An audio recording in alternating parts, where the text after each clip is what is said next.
Thank you. The head coach for the visiting Falcons is John Lehman. Well, welcome to Maple Mountain High School here tonight, where it's an exciting night. Maple Mountain celebrating their senior night, and right now looking to pull a giant upset that for them may not have as much effects as, boy, a loss by Skyridge this late in the season, Chris, really kind of changes their playoff positioning.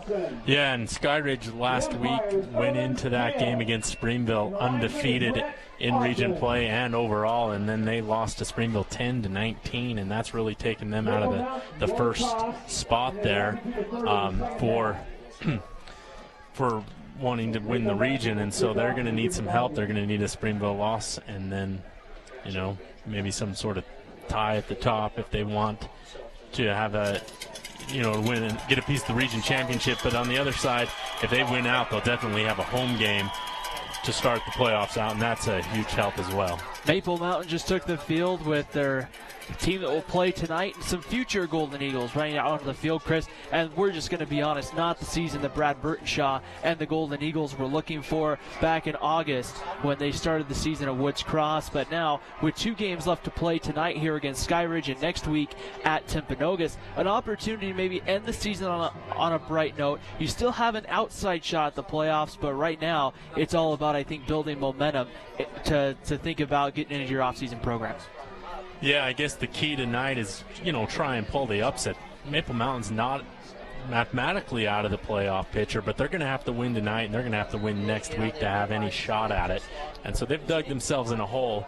But, you know, so of our Triple T keys to the game tonight is Maple Mountain needs to control the time of the possession.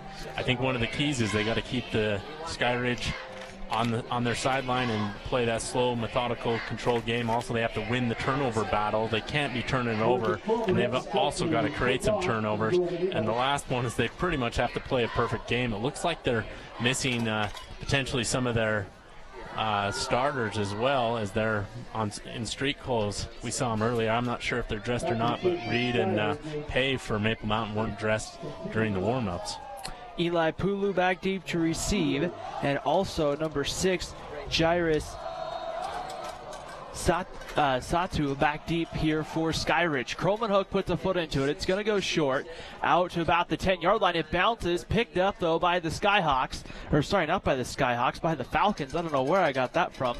And it'll bring it out to about the 29-yard line. And that's where Skyridge will start. And, Chris, for the Falcons, this has been an offense that's been able to put up points tonight. This is going to test the Maple Mountain defense.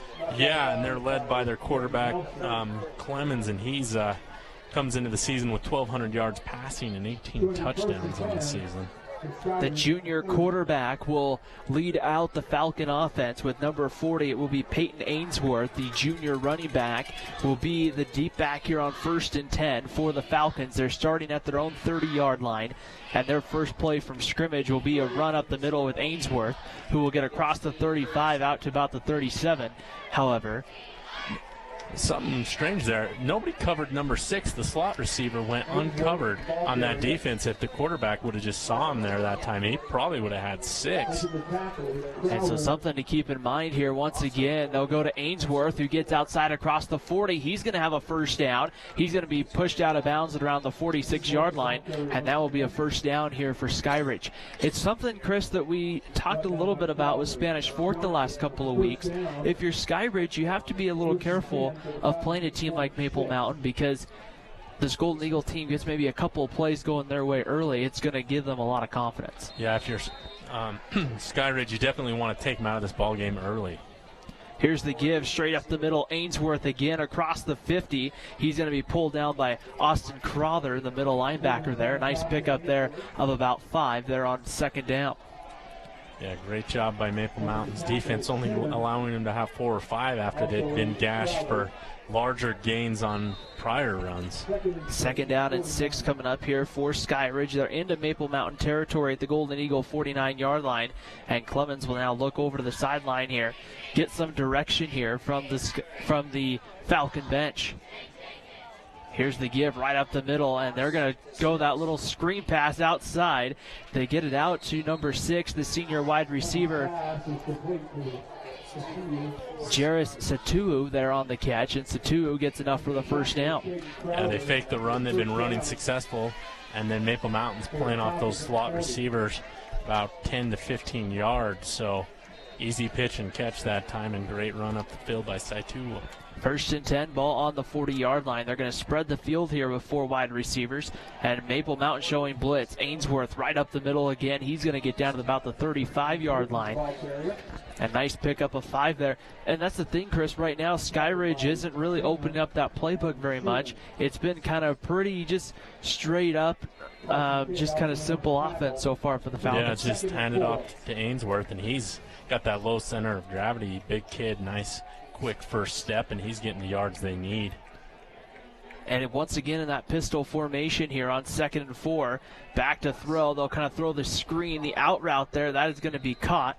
And that will be number 4, Colby Samuels on the catch. Samuels will have enough for the first down, and Skyridge right now just moving the ball right down the field. And what I liked about that play was Clemens threw that ball before his receiver had even made that cut and put it right on the money, and that is hard to defend, especially when Samuels catches it like that. Ainsworth straight up the middle again on 1st and 10 from the 23, this time down to about the 17-yard line. Well, it looks like they're going to give him the 18, so it'll be about a 5-yard pickup. And Skyridge has been able to run for almost 5 yards a carry each time. Yeah, they have, and it's been with little resistance. And if they're able to do that, they're going to have themselves a heck of a ball game tonight. 2nd down and 5 here for the Falcons. 3 receivers to the top of your screen, 1 to the bottom. Back to throw with some time. They'll throw that little screen pass again. And there's Satu getting inside the 10, looking for the corner of the end zone. And he is in for a Skyridge touchdown. The Falcons on the board here. Skyridge. Yeah, great little pass out there on that bubble screen. Great block by the receiver, although he didn't continue to block. And Skyridge is on the board with an early touchdown, and they made that look easy. Falcons get in there. They go right back, like Chris mentioned, to that bubble screen, and there it works again to get him in the end zone. The extra point here will be attempted by number, I believe that's 46, Connor Harris. The snap is about ready. It is on its way. The hold is good. The kick, however, I believe, got blocked by Maple Mountain, and that will end that drive. But a lot of things there you have to like if you're the Skyridge Falcons, moving the ball right down the field like that. But now the Maple Mountain offense has to respond. Yeah, they do. But what's interesting is Ainsworth is their 3rd leading rusher coming into this game. So they were not sure if there's injuries, but he did a great job on that, on loading on Maple Mountain and picking up huge yards. But if you're Maple Mountain, you're right. You have to answer back. You have to sustain a drive. If nothing else, pick up a couple of first downs and hold the ball for a few minutes and give your defense a rest. Skyridge in the silver helmets, the white tops, in the... That's gray in the pants, Chris. I drew a blank there for a second. Maple Mountain in the all gray with the maroon helmets. Back deep to receive for Maple Mountain. It's going to be Dawson Stokes and number 11. We haven't seen Yabsera Dagala in a while. He was out, it looked like, for a couple of weeks anyway, Chris, early on with some injuries. But we haven't seen Maple Mountain in about 3 weeks or so since we were here for Lehigh. I haven't seen him in even longer. Dawson Stokes will take the return here. He's going to try to get to the outside across the 15 to the 20. He's going to have a pretty nice return. Knocked out of bounds at around the 31, maybe the 32-yard line right there. It looks like they'll give him the 31, and that's good field position right now for Maple Mountain, who looks to see UC pay right there, number 5, who's in street clothes. And so tonight it's going to be interesting to see what offensive coordinator Jerry Huffman and the Maple Mountain offense come up with here offensively. I don't know what you do. Hensley's your leading rusher, and Reed, your leading receiver, aren't out on the field, so they're going to need the next man up to make some plays for Maple Mountain. And they'll spread the field here on 1st and 10, going 5 wide receivers. Cameron Dorney all by himself in the shotgun formation here on 1st and 10. There's going to be the handoff coming around. That's going to be good enough for about 9 there, as it was number 30, Spencer Curtis, the junior running back and linebacker on the carry. And Curtis is going to get enough for first down there on the first carry of the ballgame. Great job by Curtis getting upfield and picking up that first down. But, yeah, Maple Mountain did a good job of spreading the Falcons out and then running a little motion that time, and it kind of froze the defense, and huge pickup on first down. 6-0 Skyridge here in the first. They're going to go 4 wide receivers for the Golden Eagles. Here's the carry again, and that's going to be, I believe that's Curtis again on the carry. And Curtis this time is going to lose a couple here. And that's something we saw last month, especially, Chris, really hurt Maple Mountain, was these 3rd and longs, getting negative yardage on the first couple plays. Yeah, but it's true, but what's going to be tough for Maple Mountain is I think they've had a hard time running on everybody this season, so they're going to have to do some, trick plays, some reverses to get some of these yards, and it's just, it's hard on first down when it's traditionally a rundown. Skyridge loading the box. Here's the screen, kind of the pass out to the slot. That one incomplete, looking for Marcus Williams, number 88 there on the Marcus Johnson was the intended wide receiver, and that will bring up 3rd and 12. Yeah, and Johnson was open. They spread him out and ran the right play. It's just Dorney didn't get it to him that time. He needs to get that ball up a little higher. So 3rd down and about 12, another passing situation here for Maple Mountain. We got 8:13 to go in the first quarter. Skyridge 6, Maple Mountain on their opening possession of the ball game. And again, Cam Dorney by himself in shotgun. That's Curtis who goes in motion. Dorney rolling out, looking downfield now. He's going to have to try to do something with it, and he's going to lose about 5 more on the first 2 Jack's Pizza quarterback sack of the game. And right there, just nothing downfield for Dorney. Yeah, Dorney probably could have thrown that one out of bounds and saved him a few yards, but at the end of the day, it's not going to matter too much in the field position game. And Maple Mountain did a good job of picking up that first down, but negative plays after that didn't aid them. 2 return men back here for the Skyridge Falcons. That's once again Pulu to the bottom of your screen. And that is number 6, I believe. Satua back deep here for Skyridge.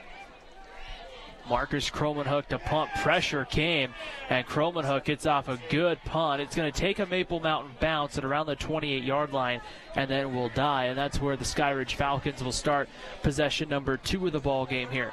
While we have the timeout, let's take a moment to thank our sponsors for making this broadcast possible tonight. We want to thank the Car Guys, Triple T Heating, Cooling, and Plumbing, MVP Sports, Dickerson Automotive, Mikkel Christiansen Wise, attorneys at law, 2 Jack's Pizza, and Lance Wilson State Farm Insurance. We thank them for making each and every broadcast here throughout our season possible. We also want to remind you can follow our pages on Facebook, YouTube, and Instagram to keep up with the latest shows, live broadcasts, and our SF17 staff. Just look for Spanish Fork 17. We do have a scheduling announcement tonight. There will be no broadcast next week for Maple Mountain and Timpanogos, and of course, the Spanish Fork games on Thursday night next week on KJazz. That one up the middle, out across the 32-yard line for Ainsworth there on the first down carry. So, Chris, this is our kind of, not our senior night, but this is our last regular season broadcast of the year. Well, and hopefully it's a win for Maple Mountain here. They've got a lot of work to do here as we end the regular season. We've seen a lot of good games, though, Ryan, and now that Spanish Fork is playing a lot better this year. Unfortunately, Maple Mountain's taking the pendulum swing the other direction. The Dons will be in the playoffs. We do know for sure. Our intent is to broadcast that first-round playoff game at home for Spanish Fork. There's the screen pass. That one's going to be dropped. Loose football, but falling on it there, I think that was an incomplete pass anyway, was Saetu there, the wide receiver. A nice job there for Skyridge as they were able to alertly fall on that football there and take no chances of that being ruled a fumble. Well, they said Clemens pitched that back to him, and they're ruling that as a fumble because they lose about 2 yards on that, and it'll bring up 3rd and about 9. So Maple Mountain here in a big 3rd and 9, Chris, because if they're gonna find a way to compete tonight, they're gonna have to get 3rd down stops. Yeah, absolutely, and this is a critical one.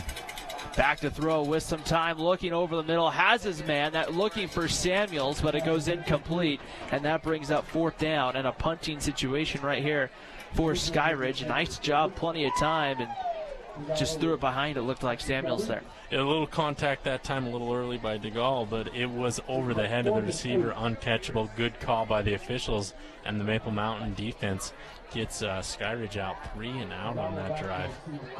Dallin Ackerman will come into punt here for Skyridge. Going back deep for Maple Mountain, I believe, is going to be number 11, Yabsera DeGaulle, going back deep. Here's the punt.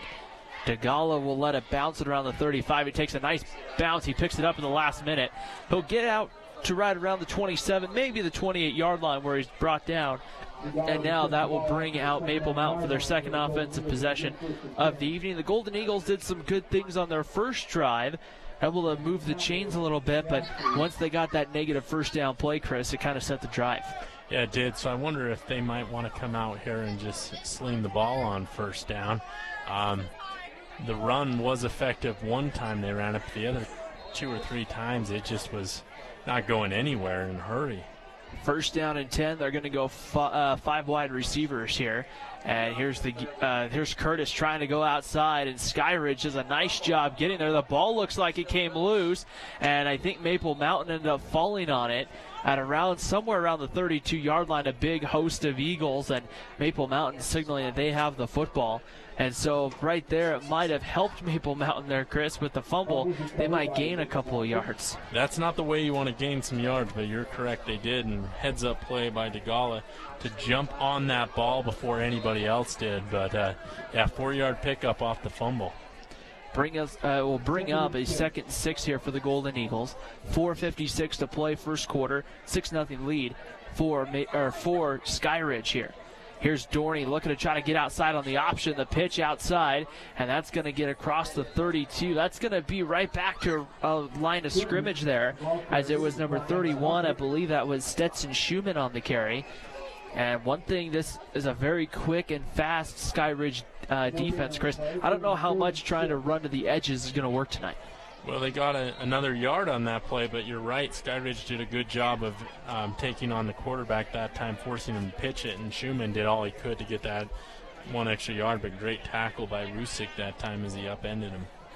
3rd down and 6. Maple Mountain needs about the 39.5-yard line. Dorney back to throw. Puts this one out into the flat, making the catch, breaking a tackle, and then he's going to be upended about a half a yard short. It was Marcus Johnson on the catch. A nice job there. A nice 2nd and 3rd effort, but at the end of the day, it's going to be about a half a yard short. Yeah, great effort. He might have been down there with his elbow, but nonetheless, he got an extra yard after that, but just a couple of yards short, and Maple Mountain will be forced to punt here. But, their defense played well on the last possession. I'm curious to see how Skyridge will answer. Keep wanting to call him Skyline. Getting ready to punt will be Cromanhook. Skyridge only dropping 1 here in the return game here for the Falcons, and Cromanhook, and it's a fake, trying to get outside. Maple Mountain's going to have the first down and more.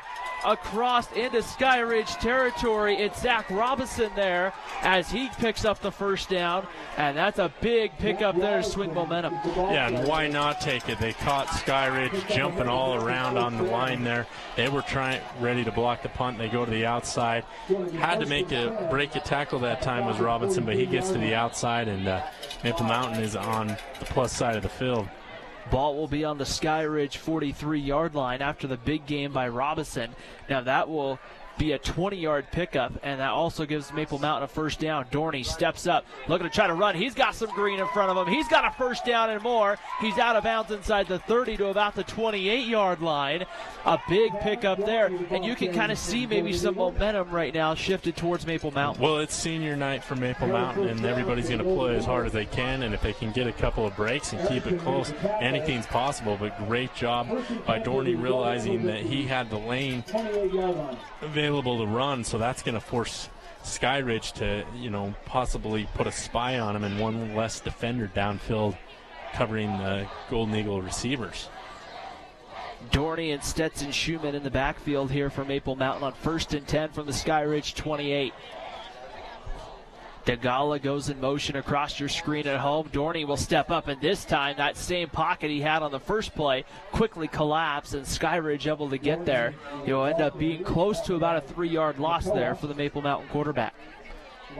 Well, and you can't win them all that time, but Maple Mountain's offensive line has to do a little bit better job of blocking in this ball game if they're going to want to continue to move the ball successfully. 2nd and 12 here for Maple Mountain. Ball on about the Skyridge 32-yard line. Curtis goes in motion. Here's Dorney on the keeper to the 25. He's inside the 20 where he's knocked out of bounds at right around the 18-yard line.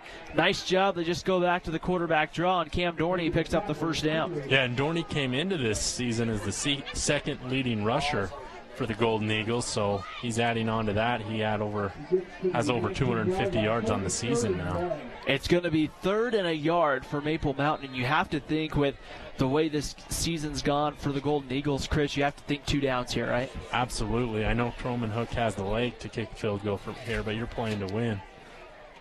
Here's the option play. It's going to be Curtis. He'll have enough for the first down. He's rushed out of bounds at around the 16-yard line, but that will be a first down for Maple Mountain. The Golden Eagles finding a way to move the football right now, and they're doing it in some ways that maybe we wouldn't have anticipated coming in.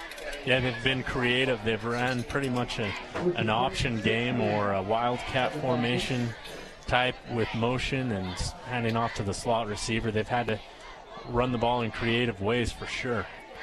5 wide receivers. Dorney from shotgun back to throw with some time. He's taking a shot for it all. Going to the end zone. Incomplete, but a flag comes in right there. The intended receiver was Cole Christensen, and that one just going incomplete, but you have to think probably coming in pass interference there.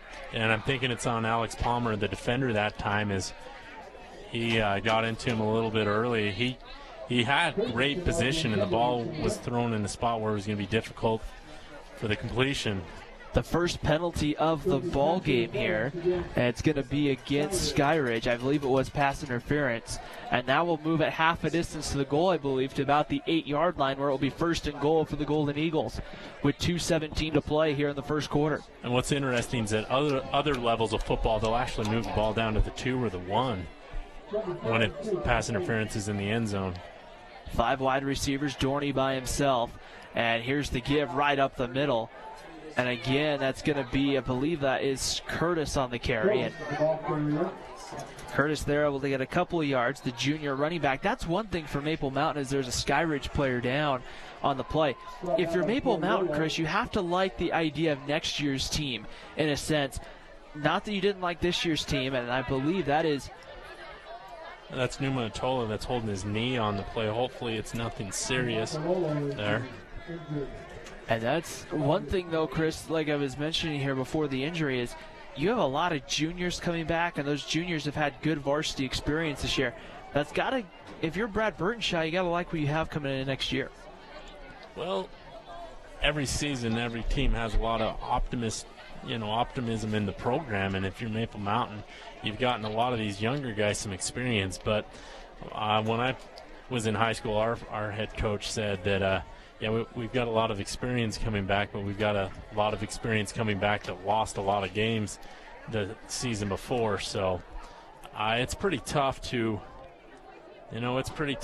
for Maple Mountain to go from last season making it all the way to the state semifinals, and then this season going so far 0-8 on the season. It's been it's been quite a turnaround, but they're keeping with Skyridge so far in this ball game, and hopefully Numatola, who's the injured guy who's walking off, hopefully he's all right and that's not a serious injury. You don't want to see that at any level of football, especially these guys that are in high school that have their whole lives ahead of them. So not, especially if you're Skyridge right now, not what you want to have is guys get hurt late. We talked about that the last couple of weeks being with Spanish Fork. You don't want guys to get hurt late in the season. And Nimatola has been playing great. I believe he was playing linebacker there for Skyridge, and hopefully he's able to come back, if not this week, next week for Skyridge. So it's 2nd and 1 here for Maple Mountain. They can get a first down if they get inside the 7. Dorney has a hard time with the snap, now trying to make something out of nothing, and he maybe gets back to the line of scrimmage, but I think he ended up losing a yard or two back to the 9, it looks like, and that's going to bring up a 3rd and 3. Yeah, and that was just a bad hike. Dorney did a good job of keeping that down, but it's a wasted down as they lose a couple of yards on it. But once again, I think we're still in that 4-down territory, so if Maple Mountain wants to just try and go to the end zone this play, I believe they should. 3rd down and 3 coming up here for the Golden Eagles. 1:20 to go in the first quarter. Pressure comes. Dorney trying to run away from it. Looking. Has a man out there. It's caught. And he's in. And he's going to be down at about the half-yard line or so. It was Marcus Johnson wide open in the flat. And that's, I think, where the development of Cam Dorney came from last month to now. Yeah, and what happened that time is Dorney looked like he was going to run. He had success running, which forced the linebacker for Skyridge to come up on coverage where he didn't necessarily need to. He went off his coverage from his linebacker position, and that left Johnson wide open in the end zone. And now Maple Mountain will go into kind of a power formation here. They're late getting Curtis on the field. It's Curtis and Schumann in the backfield right now. Spencer Curtis, however, the deep back for the Golden Eagles, and a penalty flag flies. And Chris, if this is an illegal procedure against the Golden Eagles, not where you want a penalty. Looks like it's a delay of game. They just took too much time. Or it's a legal substitution. My apology there. That's huge. You used 5 yards. They had it at the 1. 4 shots to get it in the end zone. Instead, they have to move it back. Right now, Maple Mountain they have 4 first downs here. And Cam Dorney, 2 of 3 passing, has done a pretty nice job so far tonight. Here, 34 seconds to play in the quarter. Golden Eagles trying to get on the scoreboard here against Skyridge here. I formation set. They're going to have Dorney, and now I believe Skyridge may have jumped, and a penalty flag comes in. And I think they're going to get those 5 yards back. Well, they'll get half the distance to goal line here. They'll get 3 of the 5 back. But nonetheless, Maple Mountain will gain 3 yards with the penalty. And you just mentioned a minute ago that there were no penalty. That we had our first penalty in the game, and I think he cursed it. The flags have been flying ever since. Well, I guess if I have to contribute to the game in some way outside of this, Chris, I don't want to take that as my responsibility. Going outside on the carry, it's going to be number 30, and that once again is Spencer Curtis, who gets inside the 2, maybe down to the 1, and that will be the last play of the quarter. We've played 1 here from Maple Mountain High School, and we got a good one going. Skyridge 6, Maple Mountain 0. The Golden Eagles knocking on the door. We'll find out what happens after the break here on Spanish Fork 17.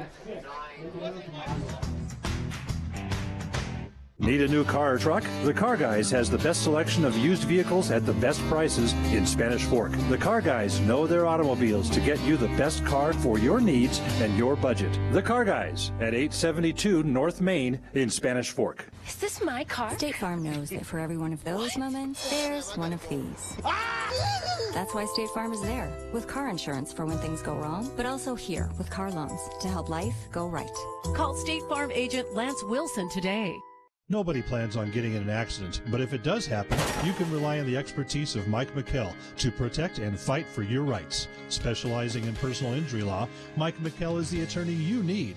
Contact Mike at McKell, Christiansen, and Wise.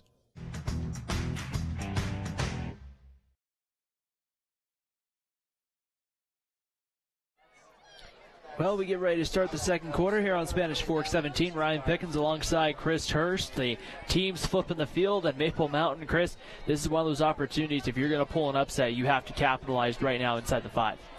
Yeah, you do, and I believe it's going to be second down here. They've got the ball inside the 3. So if you're Maple Mountain, your playbook's still open. It's just a tight and condensed field. So we'll see if they're able to punch it in here. So right now it'll be second down and goal from the 2-yard line. Again, it's Schumann and Spencer Curtis, the deep back.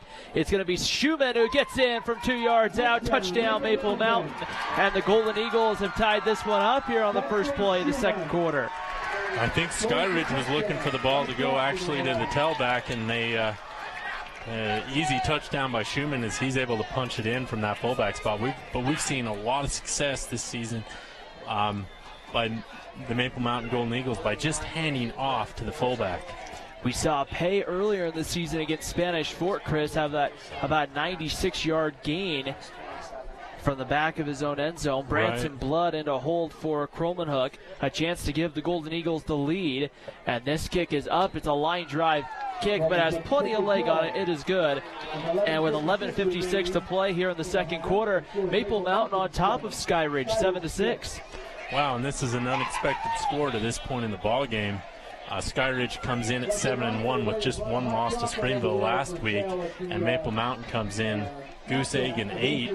They have, struggled this season. They've been in a lot of close games that they just haven't been able to come on top of. So this would be a huge upset. And like we mentioned earlier, if Maple Mountain's able to win tonight, that's a big if still. I know they're leading, but next week they would potentially be fighting for a playoff spot against Timpanogos at Timpanogos. They got to get some help from some other teams, but still maybe an outside chance right now for Maple Mountain. We want to welcome everyone watching on Spanish Fork 17, also on our YouTube page, youtube.com/Spanish Fork 17. And Chris, we have a video board down by the concession stands here, where people can watch the game while they, wait for food at the concession stands. That one going deep and into the end zone will be brought out to the 20-yard line. So we want to welcome everybody, no matter where you're watching tonight. And, boy, we got a good one right now as we see the Skyridge offense, who Maple Mountain defensively tonight has done a good job keeping that Skyridge offense in check so far. They have. They gave up some big runs and a couple of big pass plays on that first possession, but after that, Skyridge got their 6 points. They went 3 and out, and Maple Mountain, aided by a fake punt, was able to take the lead in this ball game. So that extra point that Skyridge missed is huge. The back for Skyridge is Alex Palmer on first down, and Clemens will throw the out route there. That's going to be complete out to about the 25-yard line to number 21, Nathan Upham, a junior wide receiver. Keep an eye on Upham for sure tonight if you're watching this one at home. Yeah, Upham comes in with just 16 receptions into this ball game, but 409 yards and 8 touchdowns. So he's definitely a home run threat every time he touches the ball. 2nd and 5. Here's the give outside. Palmer is going to have the 30-yard line. That's good enough for a Skyridge first down. And a nice pickup out to the 34-yard line for Alex Palmer. Yeah, and Palmer has 255 yards rushing, second leading rusher for Skyridge, and he's got a quick burst of speed. This Skyridge has a lot of speed on the outside and edges with these receivers and running backs. 1st and 10 from a 34. Again, it's Palmer up the middle. He'll go out there for another about 5 yards or so on first down. Maple Mountain trying to get in there and strip the football from Palmer, and that brings up a 2nd and about 5 here with 11:22 to play before halftime here at Maple Mountain. And Skyridge is going quick here. But, man, I'm very impressed with how quick they're able to execute their plays. 4 wide receivers. Here's the give up the middle. Palmer again. He'll be about a half a yard short of the marker there. He's going to get the 44, but he might be about a 4 yard or so shy of the marker there, and brings up a 3rd and 1. That, I believe, might have been Ainsworth on the carry. Yeah, that's good. I was going to say great job by Carson Kay there up the middle getting a tackle, but they give him the first down on that. Which was interesting because I saw the marker at about the 44.5, and they marked the football there on the 44, so they are a lot closer than I am. Here's Ainsworth up the middle again. He gets about the 48-yard line or so, and they're going to give him, it looks like, the 49 on that. So he's going to get another about 5 yards there on first down. Yeah, the other thing I see Skyridge doing is they're bringing in a lot of different guys. They're putting in fresh legs about every play.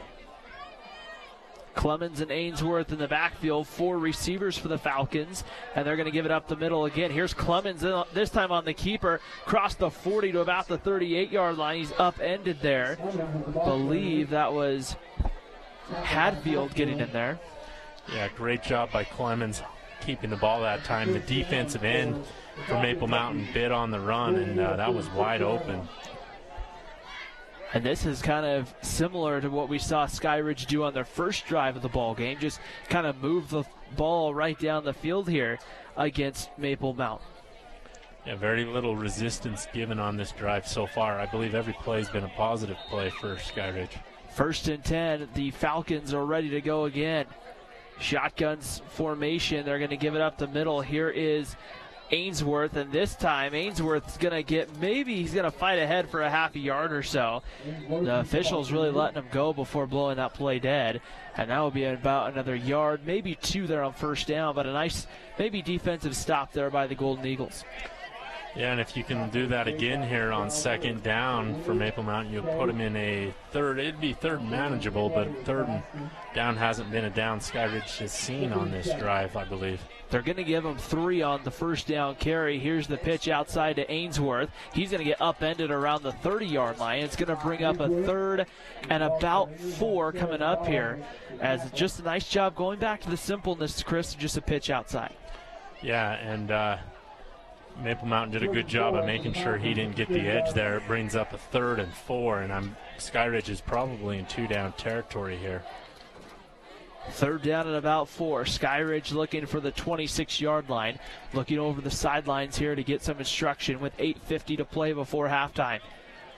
Maple Mountain leading this one by a score of 7-6. Here's Ainsworth straight up the middle. He's going to be close to the marker. He's going to get a nice kind of push there towards, and I think he's going to be right on it. He, in fact, may have enough for the 1st down. If not, it's going to be 4th and inches. Yeah, and if I'm Skyridge, I'm watching this slot receiver that's not being guarded very tightly, and I'm maybe just throwing him the ball right out of the snap and just trying to get Maple Mountain to come up on him maybe a little bit.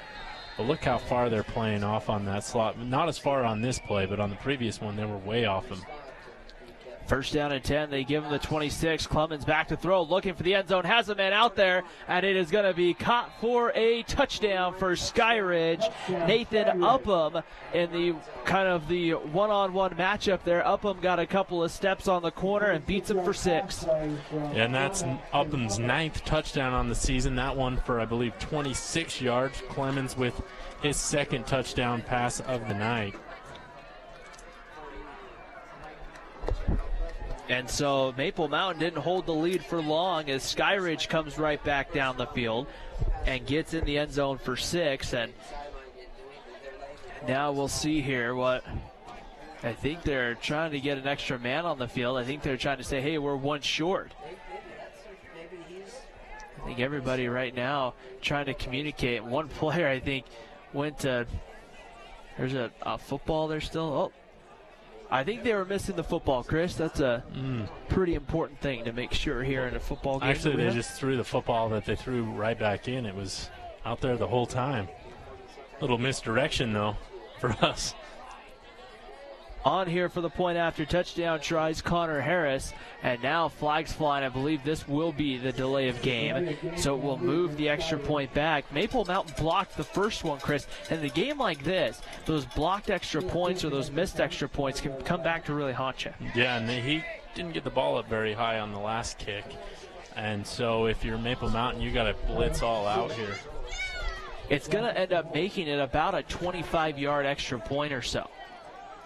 They'll hold it from the 15. The kick is up, and this one looks good from here, and it is through. And with 8:12 to play here in the second quarter, Skyridge 13, Maple Mountain 7. The Falcons offense gets back in the end zone for the 2nd time tonight. And right now, Chris, a very good opportunity for Maple Mountain to try to respond. Yeah, they're going to have to be creative like they were on that last drive. They've given Skyridge a lot to think about. They've run, basically spread the receivers out 5 wide, but they've done a great job in sending guys in motion, finding ways to run the ball creatively, and then creating some mismatches in open space. And so it's a lot to ask them to do it again, but you know, without much of a run game, they're going to still have to be creative, and I've liked the calls so far that Huffman's called so far in this ball game for Maple Mountain. Chris, we mentioned last week in our broadcast, we talked a lot about Mountain View. Since it was Spanish Fork Mountain View, we said Mountain View had a big game with Salem, and that would be huge for playoff positioning. In the first quarter, Mountain View's up 14-0 on Salem. Well, don't ever count Salem Hills out. Maple Mountain can attest to that as they came flying back in the ball game. These two when they played earlier this season. DeGala's going to come on the return, tries to shake and bake, and breaks a couple of tackles, gets out across the 28, to about the 30-yard line. A nice opportunity there for DeGala on the return, and good field position for the Maple Mountain offense. But getting real quick, getting back to that Salem Hills Skyhawks game, if they lose and then they win their last game of the season, we'd have one of those situations where it could be a three-way tie between Payson, Mountain View, and Salem Hills. So that would be maybe that three-way play-in game. I don't know how they'd do it, but that would be a interesting playoff scenario. They do things interesting here in the state of Utah. You and I have been a part of some fun playing games before. There's the give right up the middle, this time going nowhere on the carry. I believe was Spencer Curtis again. And credits Skyridge there for making an adjustment and realizing that play was coming. But if you're Maple Mountain, you got to find ways to get the ball in space. That's what's worked for them in this ball game. Second down and 12. Ball moved back to the 28-yard line. The Golden Eagles have primarily tonight worked from a 5 wide receiver set, kind of something you might see from like a Texas Tech or a Washington State kind of an offense where they're just going to look like they're going to throw it all over the yard. Down the field, has a man out there in space. One-on-one, making a man miss is Marcus, number 88. That is Marcus Johnson, and he is down inside the 30 to about the 22-yard line, still marking it off. A big play right there, one-on-one in some open space. A great job by Dorney running that little flag route that time and then making a guy miss. Touchdown saving tackle by Pula that time. However, that is a huge play for Maple Mountain, and that puts them on the plus side of the field. And Johnson is definitely making a case for the MVP Sports MVP player of the game tonight. The senior wide receiver right now making a most of his senior night. 6 foot, 170-pound wide receiver right now. They'll send Curtis in motion in the backfield. Dorney on the option play, trying to get outside. He's blown up, cuts it back, and he's going to be tripped up in the backfield and dropped. As it was, I believe that was number 10. I don't have a 10 on my roster here, Chris. Yeah, I don't have one either. But 10 on 10 that time, and great tackle around the ankles there. Oh, I believe that's Tafua. He also wears number 33. You see it down there on the roster. Thank you, Chris. Great tackle that time as he upends him. But Dorney had nowhere to go, and at some point he just needed to cut that ball up and cut his losses. Instead, he ran backwards, and they lose 7. It's going to be a 7-yard loss there for Dorney. And it will be second down and 17 coming. And now a penalty flag comes in. And it looks like a procedure call is the early indication. And we will have an illegal procedure against Maple Mountain. That will move the Golden Eagles now back into about a second 22 coming up. In that time, the right guard jumped a little early that time. Could have been called maybe either way because Skyridge jumped about the same time, it looked like. We've seen that both teams have jumped here early on in the early going of this one. Midway through the second quarter here at Maple Mountain High School, 13-7 lead for Skyridge. Dorney dropping back, looking to throw, steps up. He's going to take a shot for it all. Has a man, and it's going to be incomplete. He tried to get that one out in front there. Yeah, it's Cole Christensen that time. He was wide open. Just ball was thrown way to the left. Dorney did a good job of getting it out there, but just needed to get it a little bit to the right that time. And we'll have to see here, because if you're Maple Mountain with 5:39 to play before half, if you can get a decent look with Croman Hook, you have to kind of wonder if you might not just try to take the 3 here on the drive. But you're probably looking, Chris, at needing another 5 to 7 yards to make it a really maybe comfortable kick or a comfortable decision for Brad Burtonshaw. He could make it here, but the percentages are probably not the highest, Ryan. Third down and 22 for Maple Mountain. They need the 10 to convert. Pressure comes. Dorney steps up, looking, takes the shot deep, has a man, and almost just overthrew him, reaching out and trying to haul that one in was, I believe, Marcus Johnson again, who was behind the secondary for Skyridge. And with the receivers getting open like that, Chris, I don't know if you're Maple Mountain, if you don't start trying to take some more shots. Yeah, and we'll see. It looks like they're going to go for the field goal here. But, wow, I thought Johnson was going to be able to hang on to that for a split second. And unfortunately, little overthrown and he wasn't able to come up with it, but this is going to be a huge field goal attempt. Marcus Kromenhoek will be the kick here, and I think Brad Burtonshaw is going to call a timeout here to talk about it. Kromenhoek has the leg. We saw him in warm-ups. He was hitting Chris from right around that same range he's going to be kicking this field goal from, and he hit a couple of warm-ups. And then, Chris, after warm-ups, I saw him go to the girls' soccer game that was going on after Maple Mountain scored the game-winning goal there. He left the field over here, ran over, went over there, saw the score, and then ran back onto the field. It's kind of cool to see both teams out supporting one another before the ball game. Congratulations to Maple Mountain girls soccer team for advancing to the state tournament. Well, that's good to know. I wasn't here when he ran over to the soccer field, but man, sometimes you get to these high school games and I'm like, why is there so many cars in the parking lot? But that makes a lot more sense now. I pulled up into what's the north parking lot here, Chris, and I got here, I'm like, wow, there's a lot of cars going on for, I'm like, I was wondering if I was late for a couple minutes. So we'll see. 4th and 22.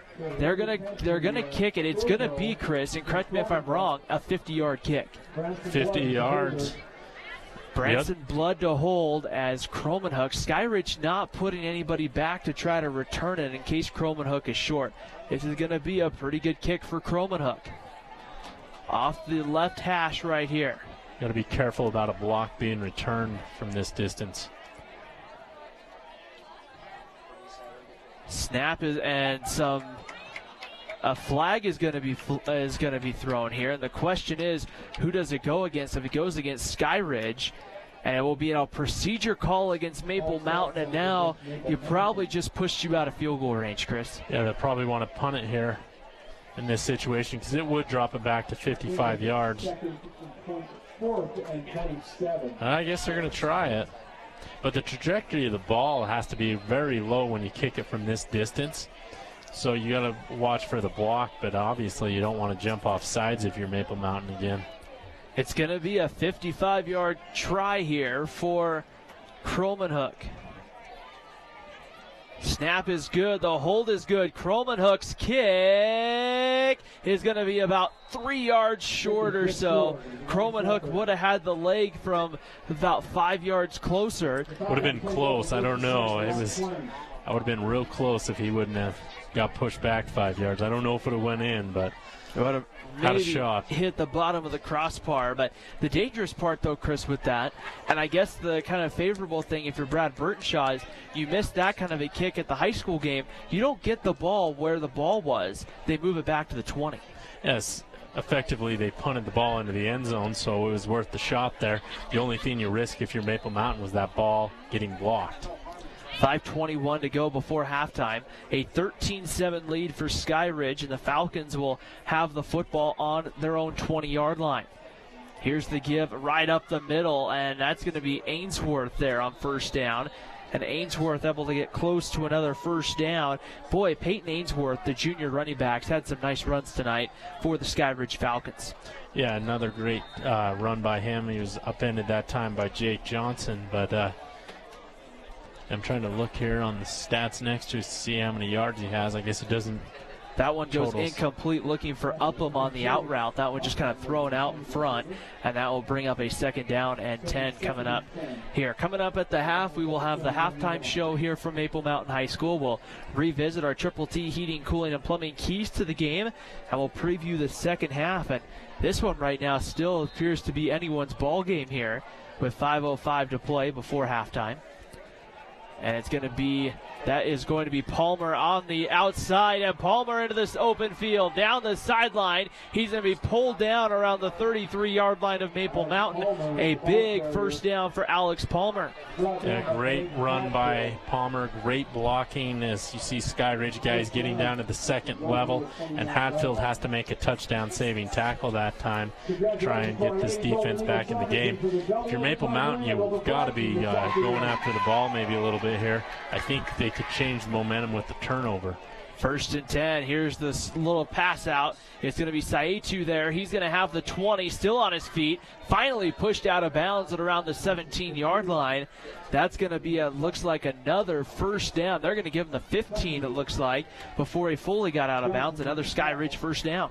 Right, and those that slot receiver that time where Saitu lined up is the defender has been way off in the open field. At times 10, 15 yards. We see it on that far side of the field again. First down and 10, ball on the 15-yard line, and now whistles blow, and we're going to get a timeout, Maple Mountain.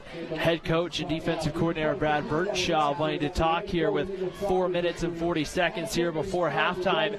And right now, maybe this is a timeout, just give your guys some, give them a breather. But Chris, you mentioned something right now. If Maple Mountain forces a turnover here, it could kind of change things a little bit.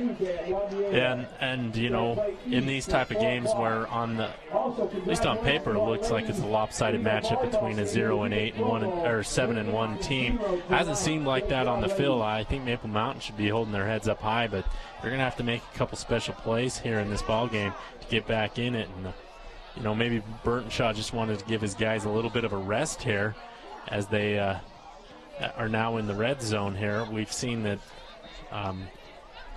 Skyridge get down here a couple times before, and they were able to connect both times. So it'll be interesting to see right now, trying to definitely punch it in here before halftime and really put a lot of pressure on Maple Mountain right here to try to get something going. Skyridge with 12 first downs on the night, and they're 2 of 2, it looks like, on third down. First and 10, ball on the 15-yard line, and we're set and ready to go with Jaden Clemens, the quarterback, is going to pull it, and he's going to keep it to the 10, to the 5, lowering his head. Did he get in for a touchdown? He did. Touchdown, Skyridge. Yeah, great job by Clemens faking the handoff, keeping it that time, rolling to the outside, and using that big burst of speed to get into the end zone, and a lot of power at the end of that run. And that is the third touchdown Clemens is accountable for this game, as he's thrown for 2 now and ran for 1. And so now with 4:33 to go here in the second quarter, Skyridge opening this one up here with an additional touchdown on the board.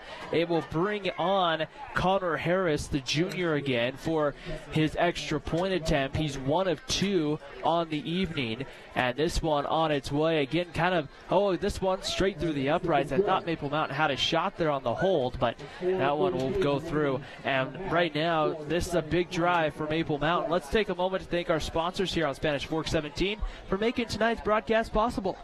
I'd like to thank the Car Guys, Dickerson Automotive, Lance Wilson, State Farm Insurance, Triple T Heating, Cooling, and Plumbing, Mikkel Christiansen, Wise Attorneys at Law, MVP Sports, and Two Jacks Pizza. We'd like to thank those sponsors for making this and other broadcasts possible here on SF17. And we'd like you guys to like us on Instagram and Facebook. You can find us at Spanish Fork 17, and you can stream this broadcast and replays of this broadcast on youtube.com/Spanish Fork 17 as well.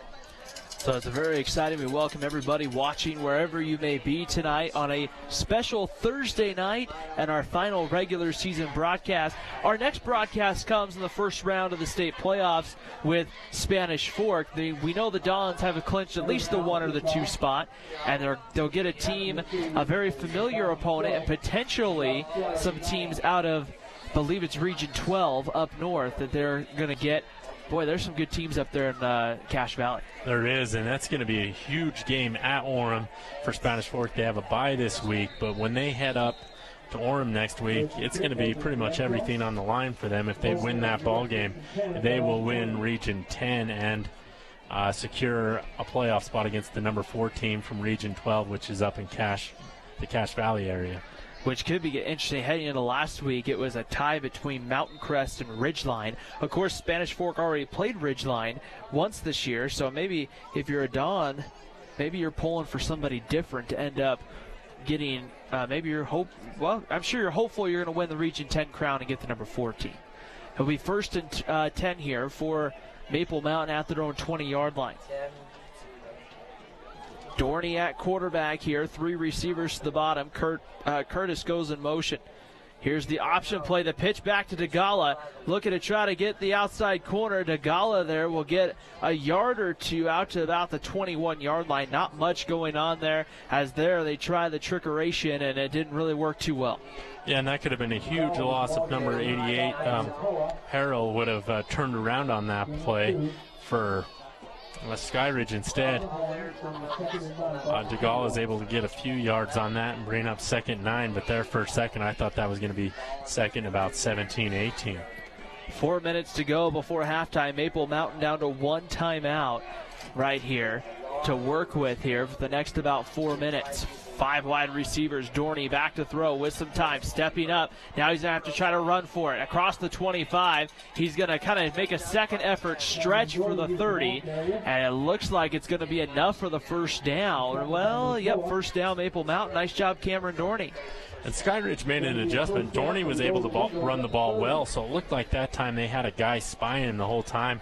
Problem is the spy didn't make the tackle, and Dorney got around him for a huge gain that time. Dorney took one to the house. I believe, Chris, was it against Salem Hills for that 80-yard touchdown run that he just took on the kind of the read option up the middle? I believe it was Salem back last month. It's been a month, Chris, so if you don't remember. You've got a lot better memory than I do, Ryan. 1st and 30 rolling out. Dorney steps up. Now he's going to look to run again. Pulling the ball back. Throws this time over the middle. And that pass goes incomplete. Bringing up a 2nd and 10. Dorney there kind of pump faked and then kind of, I think, was trying to make a last-second decision. Ended up throwing it. Yeah, he made the right decision, I think, as he just needed to put that ball on target for DeGala. But give Dorney credit. That guy's got the heart of a champion out there. He is running for his life at times, but he has made plays for Maple Mountain to at least give him a shot in this ball game. It'll be 2nd down and 20, ball on the 30. Maple Mountain right now trying to maybe chip back into this one before halftime. Skyridge loading the box right here. Maybe he's watched for Maple Mountain to take a shot deep. Dorney back to throw. Pressure comes. Rolls away from the pressure. Has a man out there, but well overthrew. DeGala was open. There wasn't anybody within 5 yards of him, but Dorney just overthrew him trying to make that throw on the run. Sometimes when you're on the run, it's very hard to be accurate, and I think there might have been a little miscommunication that time on what the quarterback wanted the receiver to do in that scramble drill. But once again, Dorney fighting for his life. It eludes a few defenders and trying to make something happen that time. So it's senior night for Maple Mountain, and Dorney will be back next year, but he's been fighting hard tonight for these seniors. 3rd down and 10, ball on the 30-yard line, and Dorney steps up, throws the screen pass back to the other side. It's caught, but going for a yard or two there, I believe was Branson Blood on the catch, and that's going to bring up a 4th down and about 8 for Maple Mountain. And it looks like Blood just didn't get a good block downfield and then stumbled a little bit. The timing of that play might have been a little off as well. So it'll be 4th and 8 with 2:35 to go here before halftime. Croman Hook will come on to punt. If you're just joining us, Maple Mountain pulled off a nice fake punt earlier. I would doubt they're faking it here. I'm most likely going to put it in the air. And that's the best time to fake, is when nobody's thinking about it. But since they did it earlier, I'm sure Skyridge is thinking about it on this play. They bring the 2 guys, the 2 deep returners. Then they have 3 guys playing about 5-7 yards off the football. You can tell they're kind of thinking maybe. There's a high snap. Croman Hook gets it down, but gets a short punt off. It's going to bounce it around the Skyridge 45. Takes a big bounce back and will be down at the Maple Mountain 35-yard line. And Maple Mountain, I think, thought maybe it had touched somebody. Well, that was a 3-yard punt when it was all netted. Great backspin on that. Unfortunately, it only went about 15 yards downfield and then bounced back. For only a punt of 3 at that point, you might as well just go for it in retrospect. But obviously, the snap and the timing of that punt was disrupted by the bad snap. We saw last week, I believe it was in the game, the short punt that it was Leo Saili then picked up after everyone ran past him and ran it in for a touchdown. I thought maybe something similar could happen there. Back to throw. New quarterback in the ball game. That one incomplete. Skyridge is going to Jack Miskin, number 12, coming in to play quarterback. So I don't know if Skyridge is just trying to get some different bodies out there, Chris, or right now if they're just kind of rolling through the roster here before halftime. Yeah, usually you don't bring your backups in until second half, but I'm not sure if Clemens, who ran that last one in, is done for the night, and they just want to get this guy some experience. But it seems like it might be a little too early in case he has some sort of turnover here or some mishap that lets Maple Mountain back in this game. 2nd and 10, Miskin back to throw, looking in the flat, has a man. That's going to be the corner route, and a late penalty flag coming in. Looks like on the hit there on the secondary, but it's going to be Samuels having enough for the first down, and we're going to get a hold against Skyridge, which will pull this one back and take away the first down. And I believe number 52 for Skyridge had the hold that time as he just wrestled his defender down, and Leotola Hunkin with the hold that time. And that's going to here, we'll see where they're going to end up marking it off to. It should be around the 48-yard line or so. Here with a minute. And I think the thing that hurts you there, if you're Skyridge, the Falcons do have, I believe, all 3 of their timeouts, but you lose that time off the clock, they don't reset the game clock. Yeah, and the other thing is that was not necessary for the play of the game. He wasn't beaten or anything. He just threw him down to the ground. 2nd and 22. They move it back to the 46-yard line here of Maple Mountain. 1:45 to play before halftime. Skyridge in control right now, up 20-7. Miskin back to throw with some time, looking over the middle, and that one's going to be incomplete, in and out of the hands of, it was looking for Satui there, the wide receiver, and I thought there for a second the safety for Maple Mountain, Chris, was just going to finish off that route for a pick. Yeah, that was a near interception that time. That brings up 3rd and forever here for Skyridge, and I'm really curious to know if maybe the reasoning for having Miskin in the game, if it's an injury to Clemens or if they really just wanted to get him some experience. Looking down the sideline, I'm looking to see number 2, and I don't see him. He could be, though, kind of huddled behind some bodies right here. Back to throw, Miskin back to throw, looking down the field into double coverage, has a man. That's Upham, going to the 10, to the 5, touchdown Skyridge. And a great pass that time by Miskin as he's able to find Upham there on the end. And wow, Upham really has 2 touchdowns tonight, adding to his season total, and that's 10 total on the season. And so a big touchdown there to get a 26-7 lead before half. The short field there and a nice heads-up play gets them in the end zone. I believe that looking over towards the sideline, Jaden Clemens is sitting there on the bench with his legs stretched out. I think he's getting iced over there on the far side of the field. I wonder if he might have pulled a hamstring or something like that. Kick is up and through, and Skyridge takes a 27-7 lead here with 90 seconds to play before halftime here at Maple Mountain. And that was kind of one of those back-breaking touchdowns there, Chris, where Maple Mountain at the start of the quarter, I think it would be easy to forget, they had a 7-6 lead in this one. Yeah, it's been all Skyridge in this quarter, and it's just been Maple Mountain not being able to connect on a couple of deep passes, and then Skyridge has been driving the ball with great efficiency here in the second quarter, and that's why they have a 20-point lead. Now Maple Mountain will get the ball one more time. The thing you worry about is you're going to go fast if you're Maple Mountain, and you just don't want to turn the ball over and make this thing any worse before the half, because Maple Mountain will receive the ball, I believe, to start the half. It will be Stokes and DeGala back deep for Maple Mountain here with 90 seconds to play. So if you're Maple Mountain, if you can find a way to get some points before the half and score again on your opening possession of the third, it could be a one-score ball game. And we've seen that happen before Here's the low line drive kick. Stokes will take it on a bounce or two from about the 2-yard line. Not doing the reverse, just takes it straight down the sideline. He'll be escorted out of bounds at around the 25-yard line, and that's where the offense will start here with the Skyridge with the Maple Mountain offense, with Cameron Dorney, who has at times thrown a good ball, Chris, but there's been a couple of times he's missed open receivers, just hasn't been able to get it in the right spot. And a couple of those passes were right there where it went off the receiver's fingertips, but you're right, there's been other passes where he was not even in the same area code of where he needed to be on the pass. First down and 10, ball in the 27. 5 wide receivers for the Golden Eagles. Dorney all by himself in the gun.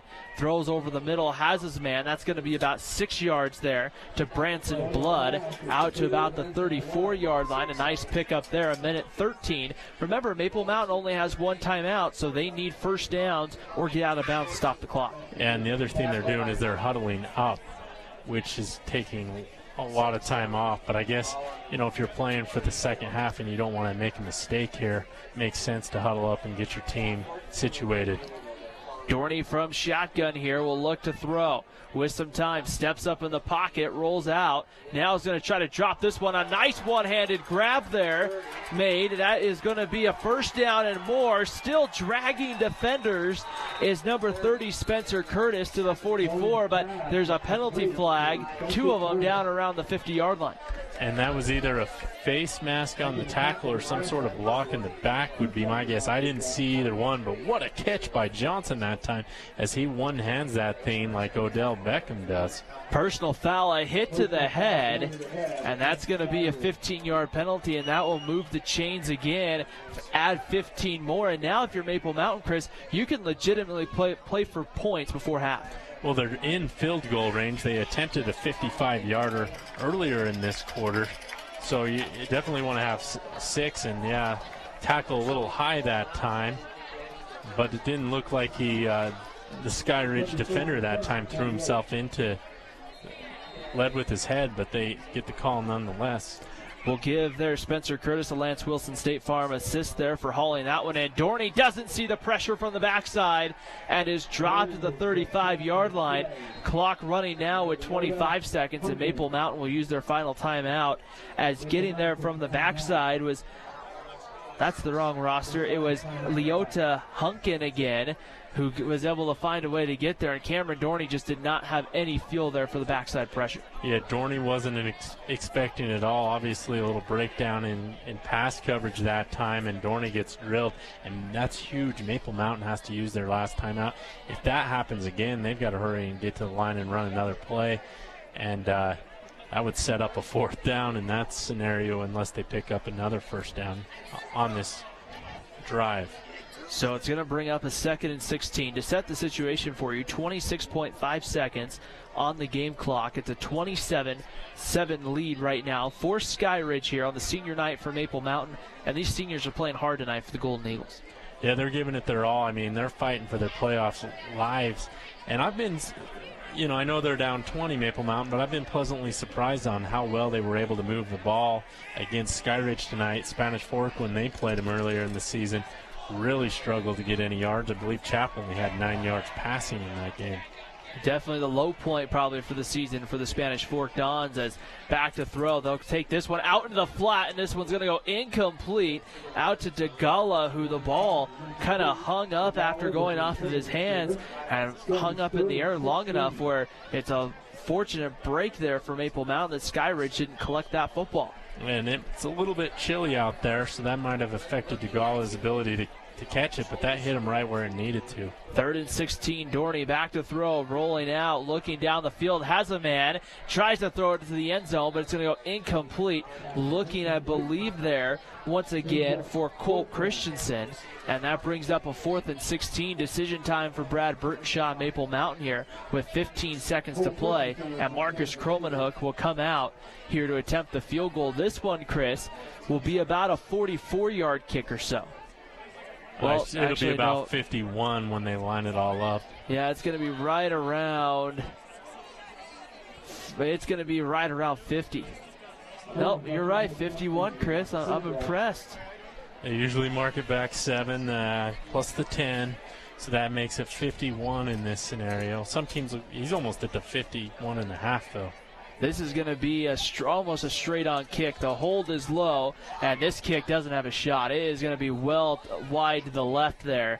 So Cromanhook misses for the second time on the night, and with 10 seconds to play here in the quarter, it will bring out the Skyridge offense, and I would imagine they're in a position here at the 20 where they'll probably just take a knee. Yeah, well, they might run another running play and just see if they can get something going. They do have I believe they have 2 of their timeouts, if not all 3. But, geez, that kick that Cromanhook tried from 55 yards would have been awfully close from that 51-yard distance. Miskin takes the knee, and the half will end. Well, the first quarter, a very competitive ball game. The second quarter, all Falcons. We head to the half here at Maple Mountain High School at Skyridge 27, Maple Mountain 7. You're watching high school football on Spanish Fork 17. Hi, welcome to Two Jacks Pizza. For the best pizza you'll ever taste and our world-famous cheese sticks, come to Two Jacks Pizza on Main Street in Spanish Fork or call us for a quick delivery. Are you hungry yet? Come to Dickerson Automotive for all your car repair and maintenance needs. Now is a great time to make sure your car is ready for these cold winter months. We take the time to get to know you and your car to give you peace of mind. Dickerson Automotive, located way north on Main in Spanish Fork. MVP Sports is the #1 source for sporting goods in Spanish Fork. Football, soccer, all the fall sports, we've got you covered. Check out our new custom t-shirt builder. Design at home and we'll build it for you. MVP Sports, 72 North Main in Spanish Fork. The best time to check your furnace is before it fails, and you can rely on Triple T to do the job right. Our technicians are trained every year so you can sleep better at night, knowing your furnace is safe to operate. Call Triple T at 798-7711 to schedule your tune-up today.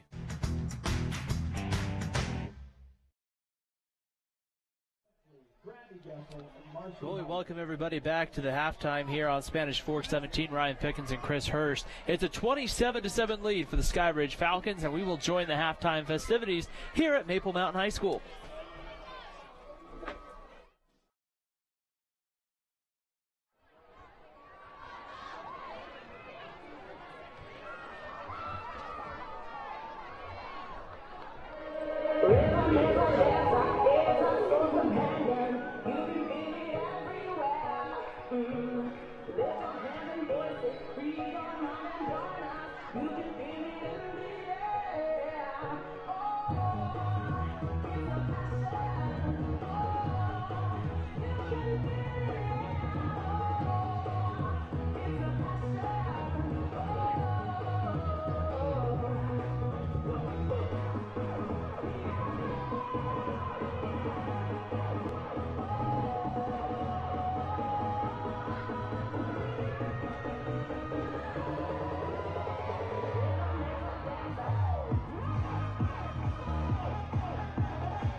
All right, fans, please welcome to the field your Maple Mountain High School cheer squad. The coaches like to recognize the seniors and thank them for their hard work and dedication to the team this year. Our seniors, Peyton, Shaylee, Brenna, Michaela, and Briley.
All right, please welcome to the field now your Maple Mountain High School Dance Company. They're going to perform a contemporary jazz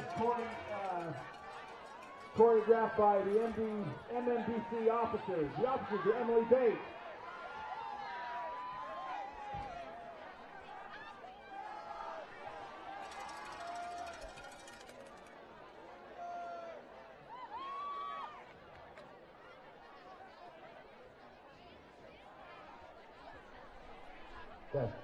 sorry, we're having trouble with the mic here.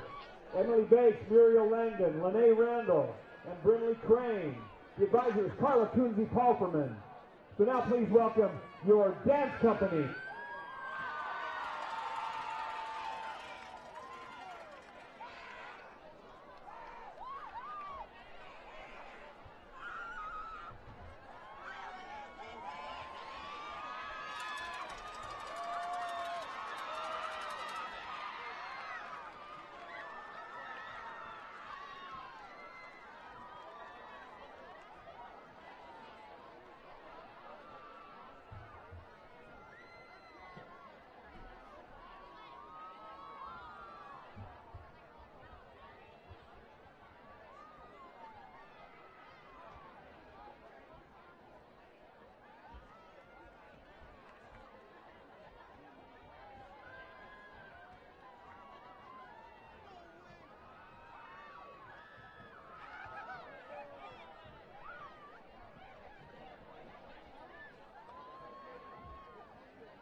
don't see how you can hit from outside of the club.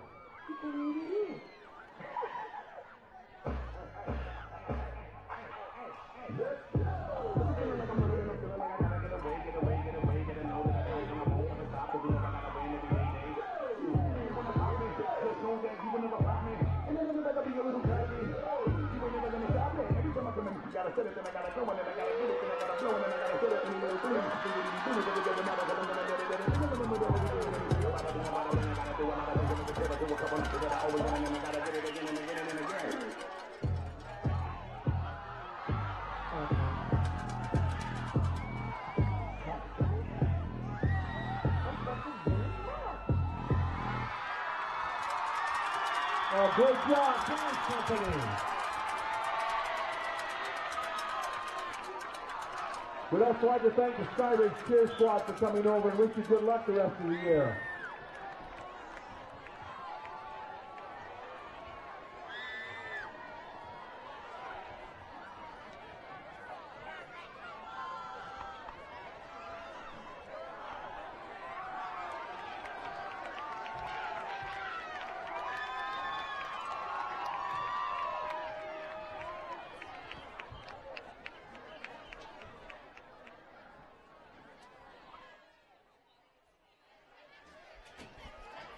All right, well, we will take a break here on Spanish Fork 17. When we come back, we'll revisit our Triple T keys to the game, and we'll get you ready for the second half. You're watching high school football here on Spanish Fork 17.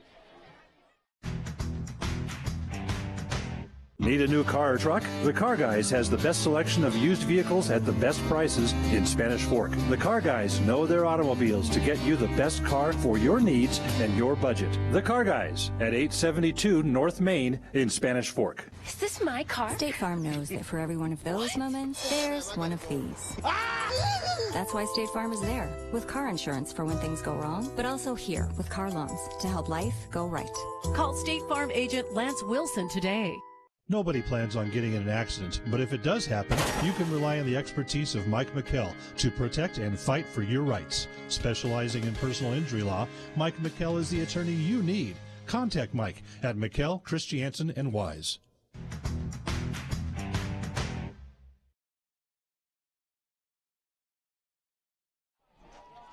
Well, we welcome everybody back to halftime here at Maple Mountain High School. The Golden Eagles have just taken the field here to get ready for the start of the second half. Ryan Fickens and Chris Hurst here at Maple Mountain High School, where tonight, so far anyway, it's been pretty much all Skyridge. The Falcons leading here at the half by a score of 27-7. But Chris, that score may be a little deceiving based off of how this game's actually been played so far. Yeah, Maple Mountain's done a good job of moving the ball here. They've missed a couple of field goals, or this seems to be a little bit closer, but the offense has done a great job of playing. It's just really the defense outside of one possession hasn't been able to get a stop for Maple Mountain. I think that's been the key to the game. And so really, we'll revisit right now those Triple T heating, cooling, and plumbing keys to the game and kind of give a midterm report card, because, Chris, really, when you take a look at a lot of those things right now, Maple Mountain's kind of there on a couple, but there's a couple definitely need to be improved on in the second half. Well, they've done a good job of, I think, of controlling the ball, the time of possession. It's probably about even, I would feel. I don't have the exact numbers, but it definitely hasn't been where Skyridge has been on the field the entire game. Both teams have had the ball plenty, and then winning the turnover battle, nobody's really turned it over. So that's one area Maple Mountain could improve. And then we mentioned Skyridge was 8-0 heading into this ball game. Maple Mountain's 1-7. So you're pretty much going to have to play a perfect game to give your team a shot. And we've seen a few turnovers, a few missed field goals, and then a few drop passes and a couple of passes that were just not on target. And those were things Maple Mountain needed to do to stay in this game. And then on defense, they've got to find a way to stop this Skyridge rushing attack. And then also they've got to find a way to contain Upham, as he's had a couple of touchdown passes and touchdown catches in this ball game. He's been open, and he's a baller. He has 10 touchdowns on the season now. And so it'll be interesting to see as the second half goes. We talked about Maple Mountain had some success, Chris, in coming out and just kind of throwing the football. I just kind of wonder if that might be something we might see a little bit more of in the second half, is just kind of airing the ball out and just kind of throwing it. Yeah, they're going to have to do that, and I don't see Skyridge warming up yet. I wonder if they're warming up behind us, but or on the other side of the bleachers there. But Maple Mountain's ready to go. We're about 58 seconds, and there comes Skyridge. Skyridge right now just getting ready to retake the field here, but really let's take a look here. We just want to go over the broadcast schedule the rest of the way for you here while we have a second half. Next week there will be no game, by the way, here on Spanish Fork 17, as we will, I guess, all be preparing for the first round state playoff game for Spanish Fork coming up. That will be, I think, on the 29th is what that calendar date falls on. It'll either be that Saturday if there's a play-in game, or it'll be that Friday 27th or 28th. So right before Halloween, which will be a fun, interesting ballgame. They've reset the clock here to 3 minutes now that Skyridge is back on the field. Let's go ahead here and let's try to visit some scores throughout the region. Wasatch right now winning, by the way, in Provo against the Bulldogs there in that one. Yeah, Wasatch, if they win that, has a really good shot of taking that 3 seed in region, as I believe them and Provo are tied at the moment. And then it was also Springville, last I heard. The Red Devils were up in their contest here against, I believe they were playing Timpanogos. Yeah, they were, and Timpanogos hasn't won a game in region play, and that's who Maple Mountain will be playing. And if this score holds up and the Springville score holds up, that'll be our pillow fight of the week here in Region 8. And so the other game in Region 8 was, well, I guess this one here. So the 3 games there. A couple of the games that were going on, interesting, we mentioned the Mountain View score against Salem Hills down south tonight. The other game there is Orem, and the Tigers are off to a pretty good start tonight. The Tigers winning against their opponent tonight, which, if I remember correctly, was it's drawing. Should be Uinta. Yeah, they're up 52-6 at half on Uinta. So it's always interesting. You get to the final couple of weeks of the regular season, you start talking about playoffs and getting things ready to go. What's your mentality? You got 6 quarters really left of your season if you're Maple Mountain. What's your mentality, Chris, going into the next 6 quarters? Just have fun. The only way they're going to get back in this game is if it's a huge second half comeback here, and Skyridge is just an outstanding program, only in their second year, but they've been playing well. So if you're Maple Mountain, you're going to have a difficult time winning this game. So just go out and have fun, and then next week try and get that win against Timpanogos, which is very possible for Maple Mountain to do. So just prepare for that game next week and give it your all. You really take a look at it. Skyridge, being their second year, Chris, really kind of maybe might surprise some people they're playing this well, but when you look at the schools that they pulled kids from, you're talking about the likes of American Fork, of Lone Peak, you're talking Lehigh, you're talking some schools that have a pretty strong athletic tradition. Yeah, they do, and maybe they took the best of them. And I've also heard talk that Skyridge's numbers are going to be such that they're going to be a 6A team here pretty quick. And I don't know, every time I drive by the point of the mountain, I don't know about residential real estate, but there's definitely a lot of commercial building going on. Definitely, Lehigh's a growing city. Spanish Fork also a growing city. Let's take a moment here before we start the third quarter here. Let's thank our let's thank our sponsors. Let's start with Triple T Heating, Cooling, and Plumbing. We got Tony Basso, the Car Guys, MVP Sports, 2 Jacks Pizza, Mikkel Christiansen Wise, Attorneys at Law, Dickerson Automotive, and Lance Wilson State Farm Insurance. We thank everybody for making broadcasts possible each and every week. We are just about set and ready to go for the start of the third quarter. It will be Connor Harris to put a foot into it for Skyridge. Dawson Stokes and DeGala back deep for Maple Mountain, and this one will go into the hands of Stokes from about the 3. He will get across the 15 to the 20. Makes a cut up the middle. Look out. He's got some speed. He's into Skyridge territory. Pulled down at around the 44-yard line. Stokes, I believe, took one to the house with maybe, I think last week it was, at Wasatch for Maple Mountain. And Stokes there turning on the Jets. Yeah, great job of the Maple Mountain special teams blocking that time, as there was a great seam for him to find. And touchdown saving tackle there at the end by Peck, or he would have gone all the way, and Peck lost his helmet. So it'll be 1st and 10 for Maple Mountain. They're at the Skyridge 42-yard line for the first play here of as it's going to be Dorney up the middle, and this time he'll lose about a yard, maybe a yard and a half here on first down here for Cameron Dorney. And Stokes had that huge return, but really I haven't seen him much on the offense, and you're wondering maybe they could use that speed here on the edge somewhere. 2nd down and 10. They're going to be nice, and they're going to say that Dorney got back to the line of scrimmage, where it will be a 2nd and 10 play for Maple Mountain. Golden Eagles, maroon tops and the gray, or the maroon helmets and the gray tops, gray pants. Skyridge in these silver helmets, white pants, or white tops and silver pants. Dorney tries to run the option here. He'll just turn on the Jets and get outside, and he is still on his feet inside down to the 20-yard line or so. Cameron Dorney got into a big kind of pile, and he might have actually pitched that. He pitches it out to Curtis on that play, and then Curtis kept trucking.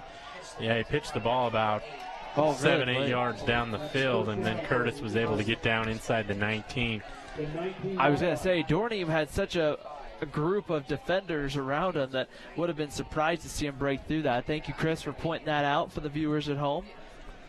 It'll be 1st and 10 from the 19 for Maple Mountain. This is a must-score possession if you're the Golden Eagles to try to get back in this one. Dorney with some time, throws over the middle. That one's going to be caught inside the 10, down to about the 5-yard line. And that is going to be Marcus Johnson again on the catch. What's amazing is how that kickoff return really set the tone for this offense. They had that one bad quarterback draw, but outside of that, they've been moving the ball with great success on this drive. It's going to be 1st and goal for Maple Mountain from about the Skyridge 5-yard line. 10:18 to go here in the third quarter. We're just underway in the start of the second half here at Maple Mountain High School on senior night here for the Golden Eagles. Dorney will be by himself in shotgun now. Spencer Curtis will join him to the left. Dorney rolling out, looking to throw, has a man. That one's going to go incomplete. And that was looking there, and I believe, to get to Branson Blood there right around the kind of corner pylon there. Yeah, pretty good coverage that time by Skyridge. And Dorney, with a little bit of an errant pass, but nonetheless, it'll bring up 2nd and 5. And if you're Maple Mountain, you might want to stretch it out again with the option. They've had a lot of success here. They've also had a few huge negative plays as well with the option. Big risk, big reward type play tonight for Maple Mountain. And they'll go 3 receivers to the top of your screen, 1 to the bottom. Dorney to throw. Looking for Blood on the slant, and it's going to go incomplete. Dorney, I believe, put that just a little bit behind the intended receiver, Branson Blood. If he puts that one, well, he didn't really have much of a window to put out in front. Yeah, pretty good coverage that time by number 27 for Skyridge. That's Pula. And, good defense that time. A perfect pass would have definitely got a touchdown, possibly. It's going to be 3rd down and goal from the 5-yard line for Maple Mountain. You have to think for sure you're in 2-down territory for the Golden Eagles now, as Maple Mountain will kind of go into a power formation here. Stetson Schumann and number 30 Curtis the back. Here's Curtis, and this time going nowhere as number 77 Logan Sagapolu getting there from his defensive tackle spot, and that's going to bring up 4th and goal from right around the 5. And Maple Mountain, it looks like they're sending out Cromanhook for the field goal try. Yeah, you don't want to deflate your team entirely by driving the ball down inside the 5 and not coming away with any points. So it's tough, though. You're down 20 points, and 3 is really not going to do much for you if you're Maple Mountain. 3 will make it a 17-point ball game, but it still keeps it a 3-score game. Snap is down, the kick is up, and this time it is through for Marcus Kromenhoek. The senior kicker will boot one through, and that's the nice score there for Maple Mountain here with 9:03 to go in the third quarter. Cuts the lead to 27-10 Skyridge, but now the big question I think that you get, Chris, is now can the defense keep that Skyridge offense out of the end zone?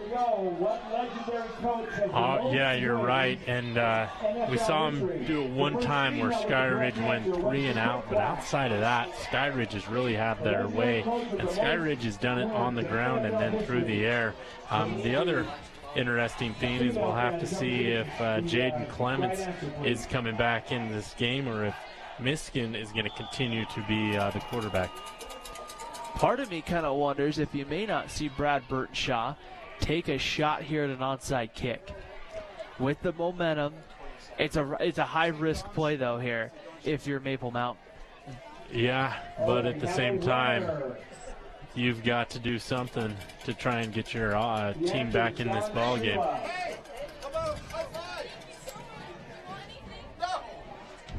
And here it is. It looks like they go with the onside kick, and that one going out of bounds right there. Yeah, good call, Ryan, there as they went with that call. And unfortunately, Skyridge is going to have pretty good field position when they get the ball. I believe that will bring it out to the 35. Well, will they give it to him? They might just make Maple. They're going to take the football where it went out. It looks like at the 42-yard line. Not a bad idea right now, and it looks like the quarterback is going to be Jaden Clemens, number 2, who's... No, I'm sorry. I'm going to correct myself. That is Jack Miskin, number 12, in there, the senior quarterback. High snap, tough one on the exchange, and penalty flags fly, and that might have been the thing that was fortunate enough there to save Skyridge from a broken play. Yes, Skyridge would have had a negative play there of 3 or 4 yards, and then it would have brought up second down. It's going to bring up 1st and 15 instead here after the penalty flag. Will move the ball back to about the 37-yard line. And that's something to keep an eye on with the changing quarterbacks here. Remember, that change happened late in the second quarter, so you might see a couple of miscommunications between center and quarterback. Yeah, you might, and that was one where we did, and I don't think Miskin would have been able to even get back to the line of scrimmages. There was a host of Maple Mountain defenders there. And there's a bad snap. Loose football. It's picked up by Maple Mountain. Going to the end zone is Robinson. Touchdown, Maple Mountain. And that's huge. Quarterback center exchange. Robinson picks it up, rumbles in from about the 25-yard line on a full sprint, and nobody was going to be able to get him. And a big play in momentum right now. That's going to fire up Maple Mountain right there on the recovery. Robinson to the house right here. And now that will bring on Kromenhoek for the extra point. If they get the extra point, Chris, it cuts it down to a 10-point ball game. Yeah, it does. And the other thing we talked about is one of our keys was creating a turnover. And Maple Mountain takes advantage of a huge miscue that time by Skyridge. Kromenhoek on for the extra point. Branson Blood to hold. Snap is good. The hold is good. Kromenhoek puts it through, and it's good. And with 8:53 to go, we get the Lance Wilson.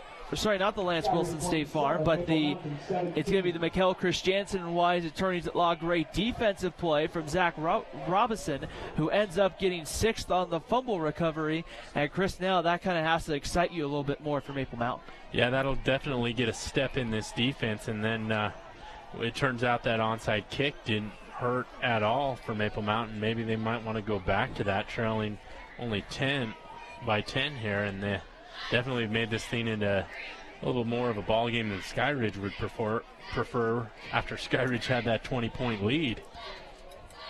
And now you have to kind of ask yourself a little bit right here. Still looking for the sideline here, because I'm interested to see if Jaden Clemens is done for the night, or if Miskin, who kind of struggled there, if we might see Clemens come back in. There's a deep kickoff. It's going to go to about the 4-yard line. It's going to be returnable. On the return, a nice job by Maple Mountain. They bring him down at about the 15-yard line. And that again was number 6, Saitiu, there on the return. And right there at Maple Mountain, you can tell special teams fired up after the 6. Great job by Bronson Blood getting down there and making the tackle, but there was also a lot of other Maple Mountain defenders getting down there in a hurry, so Saitiu didn't have anywhere to run. The ball will be placed at about the 15-yard line, and it will be Miskin will be a quarterback. In the backfield is number 40. That is Peyton Ainsworth. It's been back there most of the night for the Falcons of Skyridge. In the pistol formation on 1st and 10, the give. Ainsworth right up the middle, trying to bust it outside, and Stetson Schumann got in on the tackle after a pickup of about 6 yards there on 1st down. And it's amazing how 10 points can fire up a defense. They were just seemed to be going through the motions at the end of the first half, and now they're firing off the line with a little more enthusiasm. And still plenty of time now that it's a 10-point game here, but the defense is going to have to make a couple of stops. 2nd down and 4 right now. And here's the give up the middle again. That's Ainsworth, who gets right around the 24-yard line or so. He might be a yard or so shy of the marker to bring up 3rd and about 1. And a huge 3rd and 1 here for Skyridge. They really need to get some momentum back, and one way they can do that is by picking up this 1st down. 3rd down and 1, ball on the 24-yard line. You'd have to think Skyridge probably going halfback dive right up the middle with Ainsworth. And now, timeout called. No, we're going to have a penalty flag, and it's going to be offsides against Maple Mountain. So, automatic 1st down there for Skyridge. Yeah, that defensive end from Maple Mountain there on the near side of your screen jumped that time, and it's an easy 5-yard pickup there and a 1st down for Skyridge. Huge penalty that time. 1st and 10, ball on the 29-yard line. Miskin at quarterback here is a senior, and now official going to come in here from the sideline. I'm not sure if they're wanting the ball to be respotted or what they're going to talk about here with 7:36 to play in the 3rd quarter. Well, Maple Mountain has come out on fire here in the 3rd quarter. They've were trailing 27-7, but have cut that to 27-17, thanks to a great kickoff return and offensive drive to get down into field goal range, and then that defensive touchdown by Robinson that time, and that's been a huge turn of events here in this ball game. 1st down and 10, ball on the 29-yard line. They'll go 3 wide receivers here. Ainsworth once again the back here for the Falcons. Here's the give, straight up the middle. Ainsworth, full steam ahead and into the open field at the 50. Into Maple Mountain territory. He will be pushed out of bounds at around the 35-yard line of Maple Mountain. A big gain there for Ainsworth. And right now that downhill rushing attack seems to be taking its toll. Ainsworth isn't the tallest guy here for Skyridge, but he has that low center of gravity, and if it wasn't for that sideline, he would still be running. 1st down and 10 for Skyridge. They're at the Maple Mountain 35-yard line here with 7:16 to play in the 3rd quarter. 7:17 to play here in the 3rd quarter. And Maple Mountain has had a hard time tonight getting good pressure on the Skyridge quarterbacks.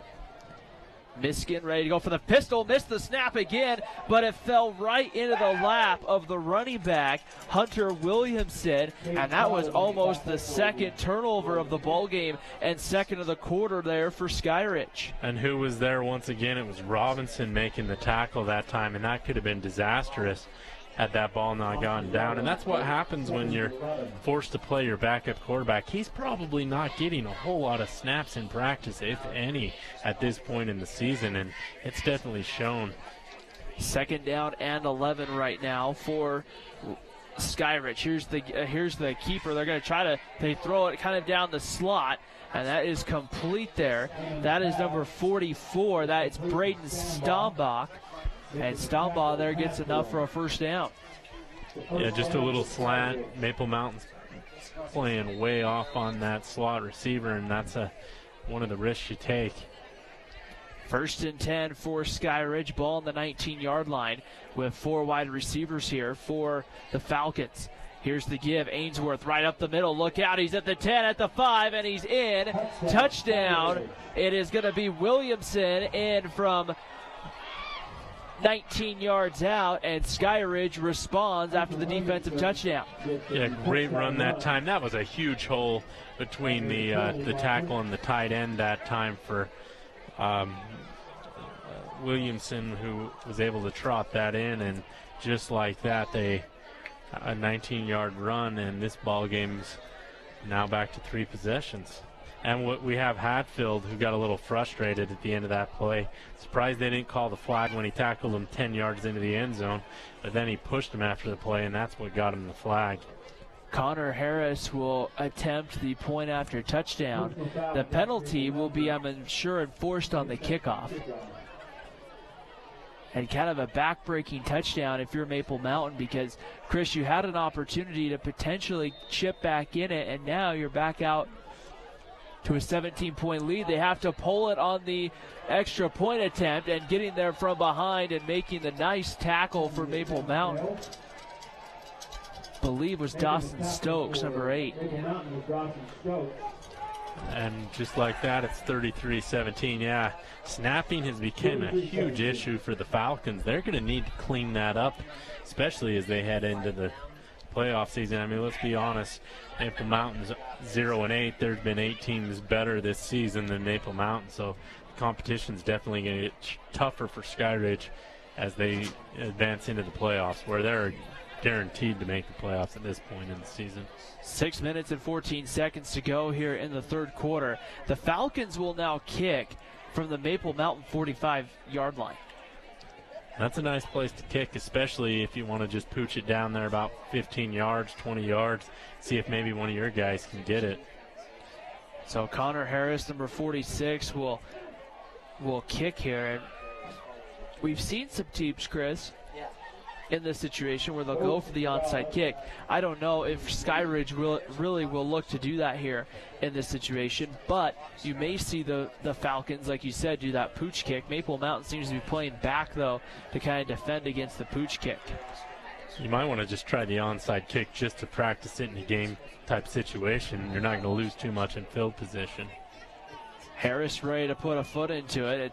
And he will kick it deep, and this one will go about 7-8 yards deep into the end zone, and Maple Mountain will start at their own 20-yard line. The Golden Eagles are going to need to find some offense quickly, and they really need a drive like they had to open up this third quarter, Chris, or a drive that they had late in that first quarter, early second quarter, which was our Dickerson Automotive drive of the game. Now one coming back in the first quarter. But, Chris, now you're trying to see if you can get back in it, at least build some confidence heading into the next week.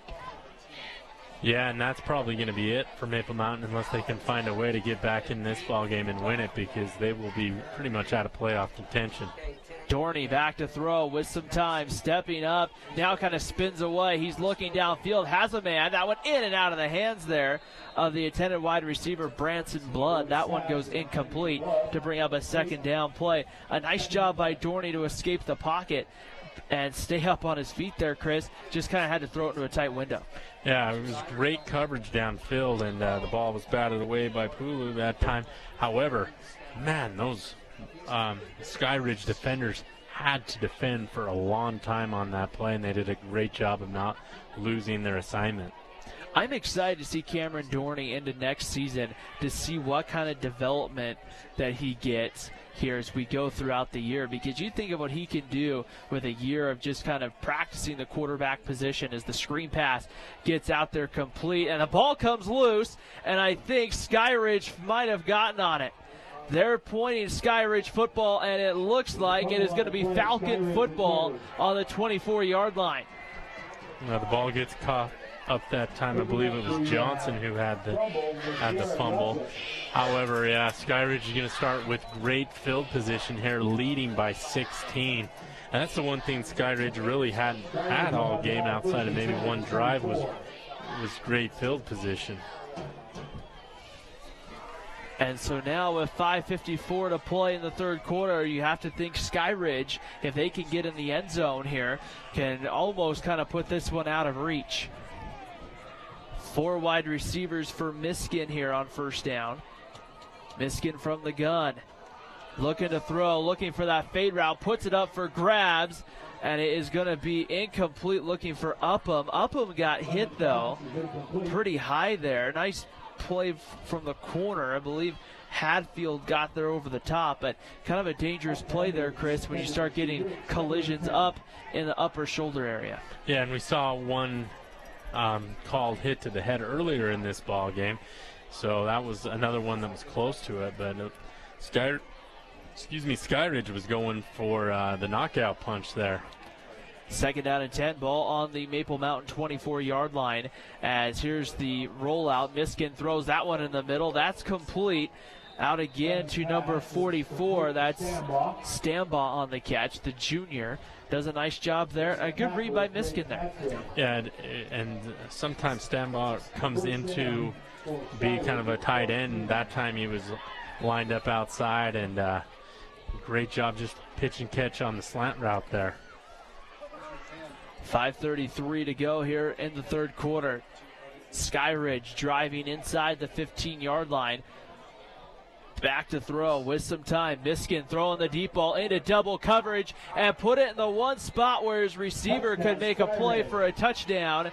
It is going to be caught by number 4. That is Colby Samuels in the end zone for a Skyridge touchdown. Now I'm curious to see if he really caught the ball. It looked like it was laying down on the ground, and that was definitely not a catch. I don't know how the officials called that a touchdown. That is gonna be they're gonna rule it a touchdown, but boy, that's one of those times I wish I had the button to buzz the officials, because Skyridge got a definite break there, and I can see where, but I'm surprised that one of the officials on the backside there underneath the goal post, Chris, didn't see the ball come out. I mean, it was pretty clear as the night sky is tonight, and I don't know why. Are we sure the night sky is clear as the kick is through and good? I know it was before kickoff, but it's pretty black. I'm just giving you a hard time, Chris. As that one, the kick goes through, and that extends the Skyridge lead out to 40-17 here with 5:19 to play in the third quarter. Yeah, in overtime, Ryan and I will do our podcast on star viewing after this ball game. Yeah, we'll have to figure out the platform for that, but we'll see how clear it is. Well, I don't know if I want to do a podcast tonight, but, maybe a couple in the off season, I think there was a late penalty here against Skyridge. The officials having a conversation anyway. And so we'll see here. But so Skyridge taking advantage of the short field. They end up getting in the end zone. And I tell you, these Falcons, they're going to be a tough out, I think, in the playoffs. They definitely will be, and they'll probably get, they more likely than not will get that first game at home. They're still hoping that Springville gets another loss and that they're able to get at least a piece of this Region 8 championship. But it looks like Springville's going to, they're winning tonight so far. So be interesting to kind of see as the season, I guess, only one more week really of the regular season to see what will happen. Looks like they're going to push it back. I'm not sure if it was a sideline warning or an unsportsmanlike conduct penalty. Nonetheless, they're going to mark the kickoff all the way back to the 25-yard line here with 5:19 to go, which should be interesting to kind of see here as we get ready to go here with 5:19 to go in the third quarter.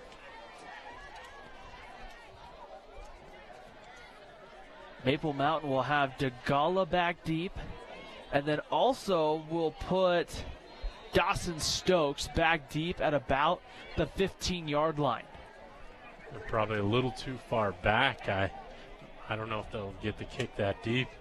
And they're just going to kind of shorten the kick. It's going to bounce to the 25-yard line, and Dawson Stokes will let that one go out of bounds. 5 minutes and 19 seconds to go in the third quarter. Skyridge leading 40-7 right now, as the quarterback will come out right here and kind of see here what can happen.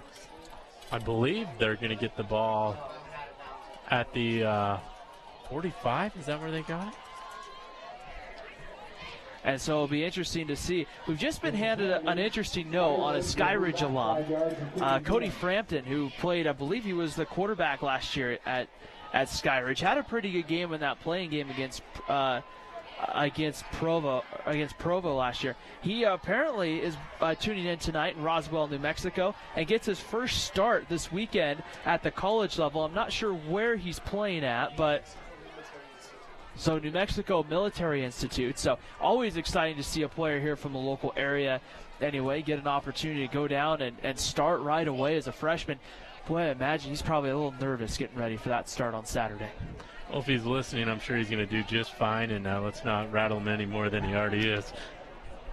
They'll move the kickoff back to the 20. Maple Mountain wants to play for some field position here, and that's going to be a one-hopper, a nice little kickoff right here. It's going to be rolled to about the 31-yard line, picked up, and bouncing off a couple of tackles there, I believe was Stokes, and Stokes will get it out to about the 45-yard line. So not bad field position here for if you're Maple Mountain here with 5:09 to go in the third quarter. And Stokes is shaken up. He's coming off the field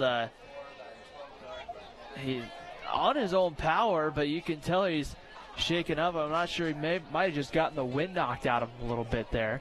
And the ball will be on the 46-yard line here for Maple Mountain. A good opportunity for the Golden Eagles to get that offense going here in the third quarter. And we'll have to see what Jerry Huffman calls on this drive. But they've been very creative to get yards because they can't really match up one-on-one with the Skyridge and run the ball against them at all. So they're going to go 4 wide receivers here, and they give straight up the middle. It's going to be Dorney who ended up keeping it. He's going to lose about 3, back to about the 46-yard line. Yeah, great job by Harrell and a bunch of other guys for Skyridge getting in there, and there was nowhere for Dorney to go that time on the quarterback keeper, and they lose 3. And that's a big 3 right here for Cameron Dorney. We saw Dorney a couple of times for the first time, Chris, last month in September, and to see him now later on in the season, you can kind of tell he's taken some good strides at the varsity level. He has, and unfortunately he's missing Colin Reed tonight, who's a senior, and also Hansley Pay, who's a senior, so they don't even get to play on senior night. And those two guys have really been the leaders of the offense besides Dorney. Dorney turns up the keeper there. A lot of sideline to sideline, and he'll get back to the line of scrimmage here. He'll be brought down in the field of play. And so with 4:10 to go, that clock continuing to run here in the third quarter.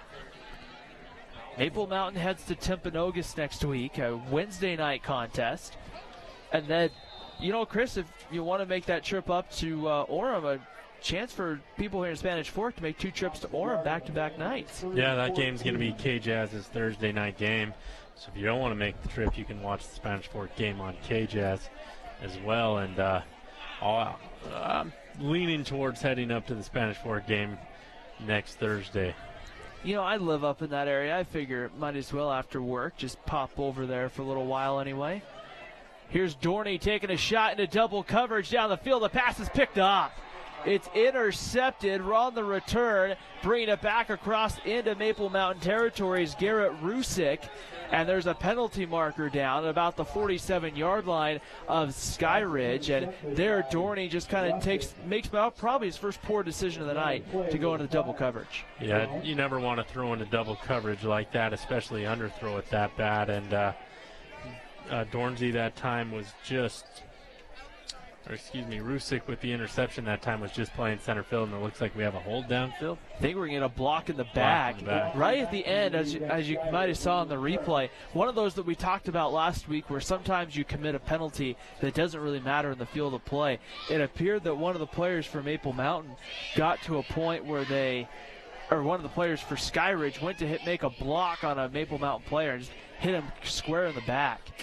I don't think it was a block, though, Chris, that would have had much effect on the play, but nonetheless it does now because it moves the ball all the way back to the Skyridge 37-yard line, where Miskin and the offense will come out here with Ainsworth the deep back.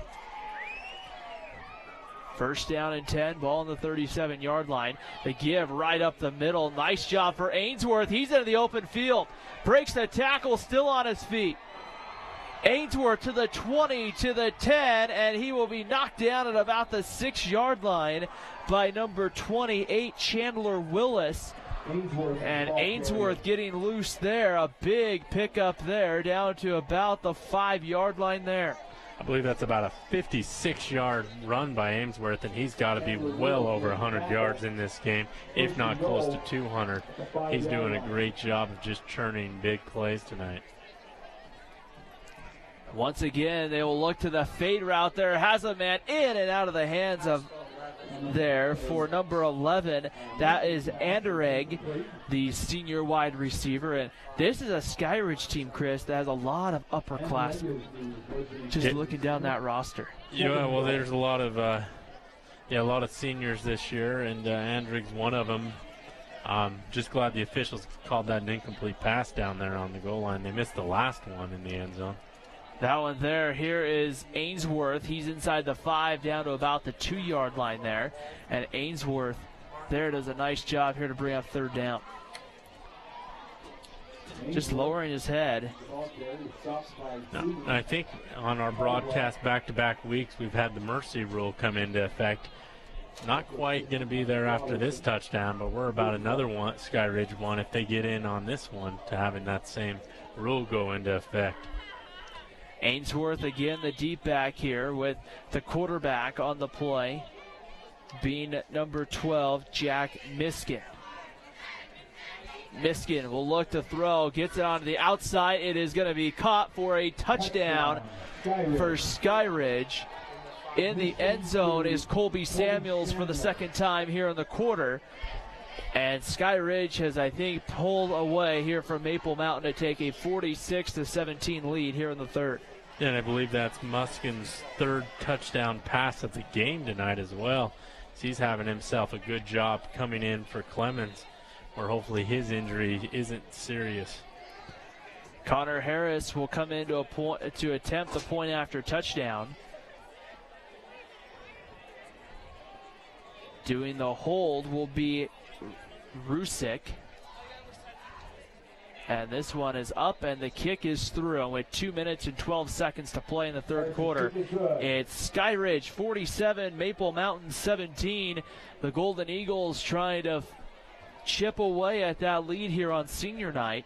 Great to be with everybody. Ryan Pickens and Chris Hurst for the final time in the regular season, Chris. And you look back on some of the games we've had this year, and we've had kind of split results because every game that Spanish Fork has done, they've won that we've been at. Every game that we've done here for Maple Mountain, the Golden Eagles haven't won.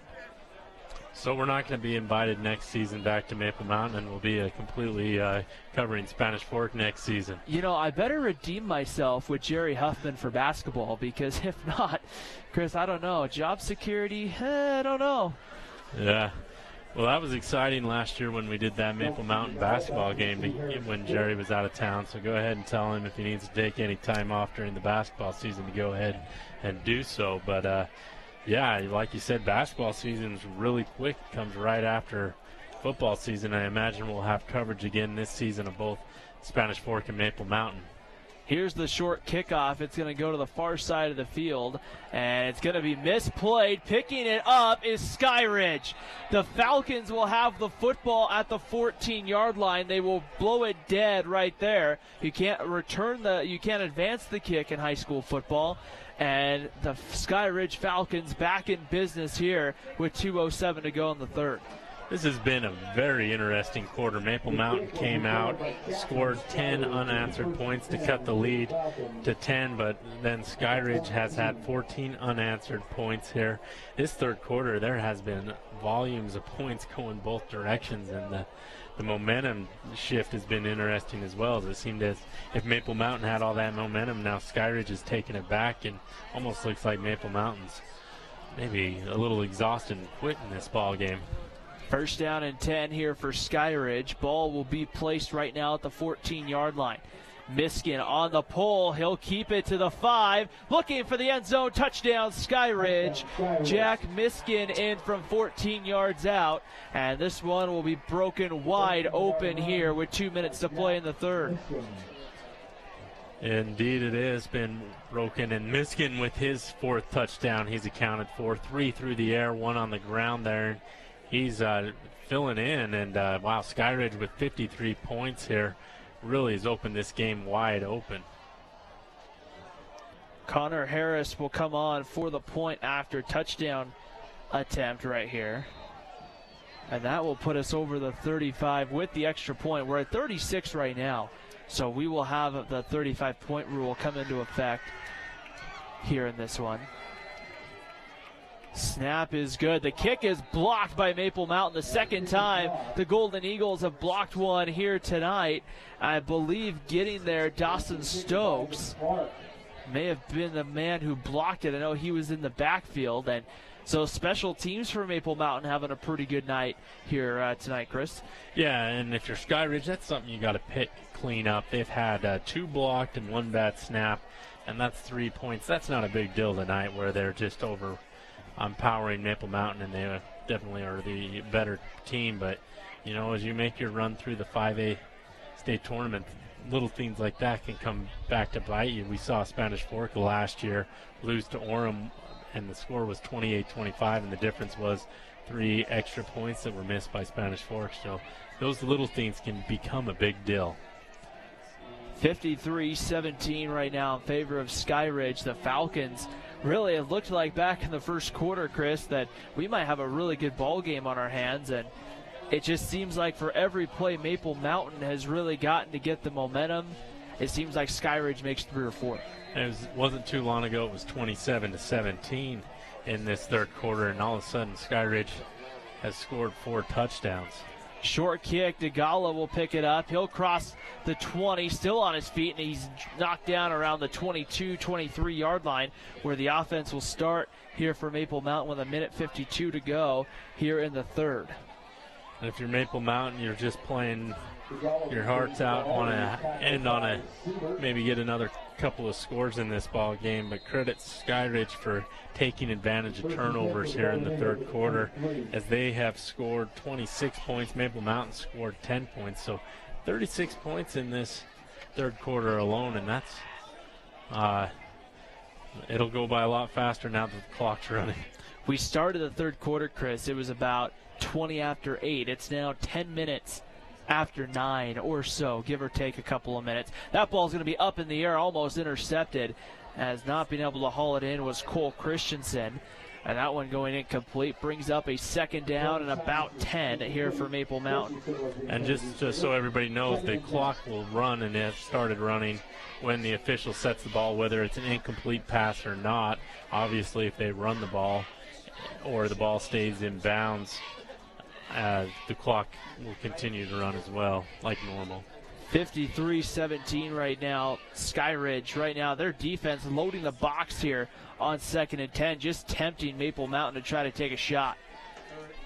Dorney pulls it here on the option read. He's just going to run out of bounds. He'll get about 4 yards on that. Didn't really have much more. Once he got about 4 or 5, he was just escorted out of bounds with 3 Falcons chasing him.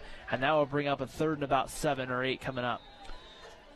Yeah, a huge third down here for Maple Mountain if they want to keep this drive alive and get some more offensive opportunities. But I'm curious to see who Skyridge comes back in with at quarterback, because they'll be able to unload their bench with this large lead. Seems like the Falcons already having some second-team guys coming in the ball game here. 28 seconds to play here in the third quarter. 3rd down for Maple Mountain. Dorney from shotgun. He'll roll out, looking downfield. Has some time, and that one throws high and incomplete. This one intended for Branson Blood, and that will bring up 4th and 7.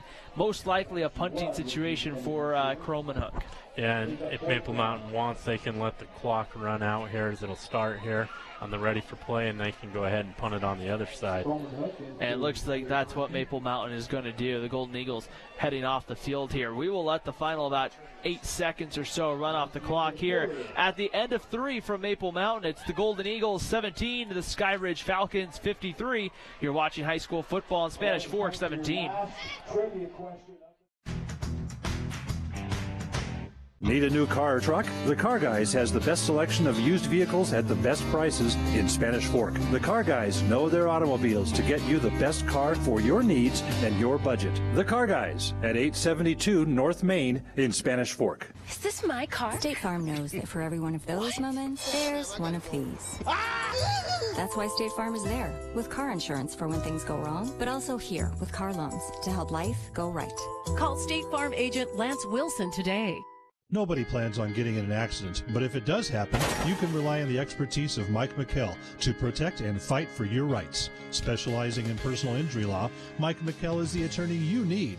Contact Mike at McKell, Christiansen, and Wise.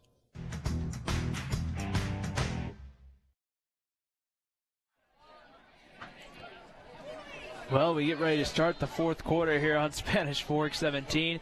53-17 lead for the Skyridge Falcons. The trivia question going on in between quarters, and a lot of people running up to the press box here as Kromenhoek puts a foot into it. It's going to one-hop at about the 45-yard line, and that one will roll all the way down to about the 31-yard line where it will roll dead here for the first play of the fourth quarter. We won't give the answer away because we have a video board down by the concession stands, and we'll wait till they announce it.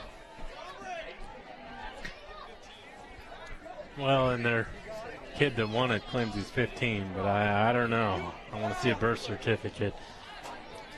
Be first down and 10, ball on the 31-yard line here where Michigan, will get ready to go out and lead the offense here for Skyridge. And Chris, you were right, Randy Moss. I could see the paper. Okay, sounds good, Chris. Right up the middle, Ainsworth on the first down. I was going to try to build that up, Chris. I was going to try to, but that will work here. New running back, I'm being told, coming in, number 36. That is Malale Tunavasa coming in. And Tunavasa will be the new running back here. It looks like some good wholesale changes for the Skyridge Falcons right now. Oh, they really confused me. I'm like, where are you guys seeing this 36? I'm looking down at 35, and then it goes 39. A little out of order there on the numbers. That's right. I didn't even notice that, Chris, to be honest with you. Second down and 5. Here's the give right up the middle. Getting outside to Navasa. He'll have a first down at around the 43-yard line right here as a nice pickup there for Skyridge. And the Falcons seem content right now just to run the ball and let that clock tick. Yeah, and the clock's going to run even on incomplete passes at this point in the ball game. So if you're Skyridge, you're just getting some of those younger guys experience, and so we'll have to see if Maple Mountain can get a stop here and hold them under 60. Well, it's kind of interesting, Chris. You talked about the rushing attack. I'm not seeing the rushing. No, there it is. Ainsworth, 17 carries, 173 yards tonight. Right up the middle, there's the give. Again, I believe that is going to be Tanuvasa right up the middle again for another 8. So, Chris, you were close. You said 200, but he was at 173. I said approaching, yeah. But that's great. When you can do that on 173 yards on 17 carries, that's amazing. By the way, Chris, he only averaged 10 yards a carry. A great ball game, really, for Peyton Ainsworth. Alex Palmer as well averaged 17 carries. Or 17 yards. 17 yards a carry on his 52. Yeah. The passing game tonight, I was kind of surprised. We didn't see a ton of Skyridge throwing the football. They didn't have to throw it a ton, but effective 5 touchdown passes on the night between Miskin and Clements. And Cameron Dorney is 8 of 21 for 110 yards for Maple Mountain. So first down carry there again, right up the middle. That is going to be Tanuvasa again with another first down carry for Skyridge as the clock ticks to about 9 minutes and 20 seconds. Skyridge having a very successful 480 total yards so far. Has done a really good job. Time of possession heavily favoring Maple Mountain. Golden Eagles over 22 minutes of time of possession. That was one of my keys. Maybe it wasn't a good one, but I was worried that Skyridge would just be on the field the entire game. We've seen that in some of these overmatched games. Here's Tanuvasa trying to get the outside edge. He's going to end up getting it. He'll get about 8 more there. And a nice job right here each team with all 3 of their timeouts here, but I would imagine we're not going to see really either team use those timeouts the rest of the way. Yeah, I'm just looking real quick at the 5A standings here. In Region 5, you got Viewmont that looks like they could contend for the state championship. And Region 6, Lehigh's undefeated. There's also Highland in that region, who's always tough. But Springville, I believe, played Highland earlier in the season, or excuse me, Lehigh earlier in the season and defeated them. We also saw Lehigh here at Maple Mountain. I tell you, Cameron Cooper put on a show. He made some throws in that game that I just look at. Fumble ball is on the turf, and the question is, who got on it? I think Skyridge did. They're going to say 3rd down anyway. As just another mishandle between Miskin and the running back. Cameron Cooper put on a show that night here at Maple Mountain. Had a really good ball game. Some of those throws, Chris, he put a couple of corners routes to the pylon, and he dropped it in there right in the one spot where his receiver would get it within 2 or 3 guys sometimes. I mean, it was incredible to watch. It was one of those nights where as a defender you did everything you could, and he just made a great throw. Lehigh's a team to watch. And he's so far elected to go play for Washington State. He hasn't signed anything, but he's committed there. 3rd and 1, they give right up the middle, and getting the first down here is going to be Tanuvasa down to about the 30-yard line. So, yeah, and then in Region 7 you have Corner Canyon and Timpview, and in Region 8 obviously Springville and Skyridge are the top 2 teams. So I guess my question is, how do you think Springville or Skyridge has any chance of competing against Corner Canyon, who has just been destroying teams this season? Well, that's the interesting thing with the realignment, I felt, is you took out a lot of, you spread it out pretty evenly. As Corner Canyon, of course, their big win earlier in the season over Timpview, 44-7. The Chargers are putting a very good team there with their new head coach, and I believe Eric Kerr there is the head coach at Corner Canyon, the former coach at Jordan that had such good success. As we see the reverse attempt there with number 7, Dylan Samuels, a sophomore. Yeah, my point in that whole rant is I think Corner Canyon's going to be the team to beat here at the 5A level, and Skyridge and Springville definitely will be in the mix, but it's going to be tough for a team out of Region 8 to win the title like it is every year. It's always a dogfight in 5A football.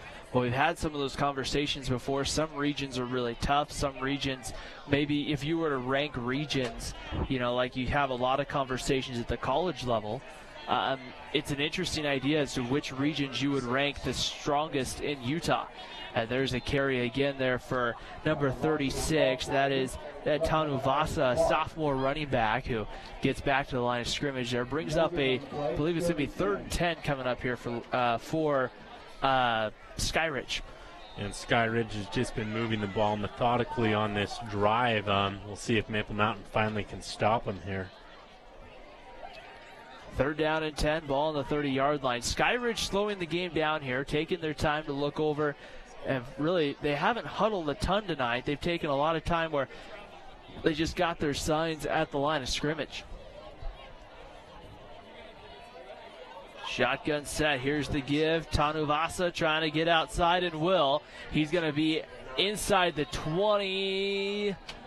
Yeah, right out of bounds at the 20-yard line. That's going to be, again, probably enough for another first down.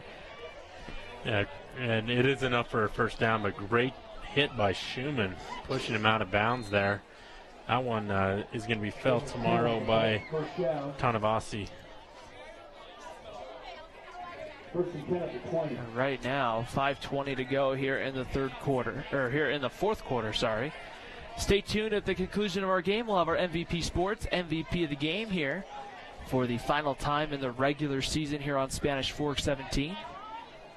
Our next broadcast will come in the first round of the state playoffs when Spanish Fork is at home for their opponent to be determined. Here's a give right up the middle. This one just going back to the line of scrimmage. Brings up a 2nd and 10 there. Nice job. Good pursuit by the Golden Eagles.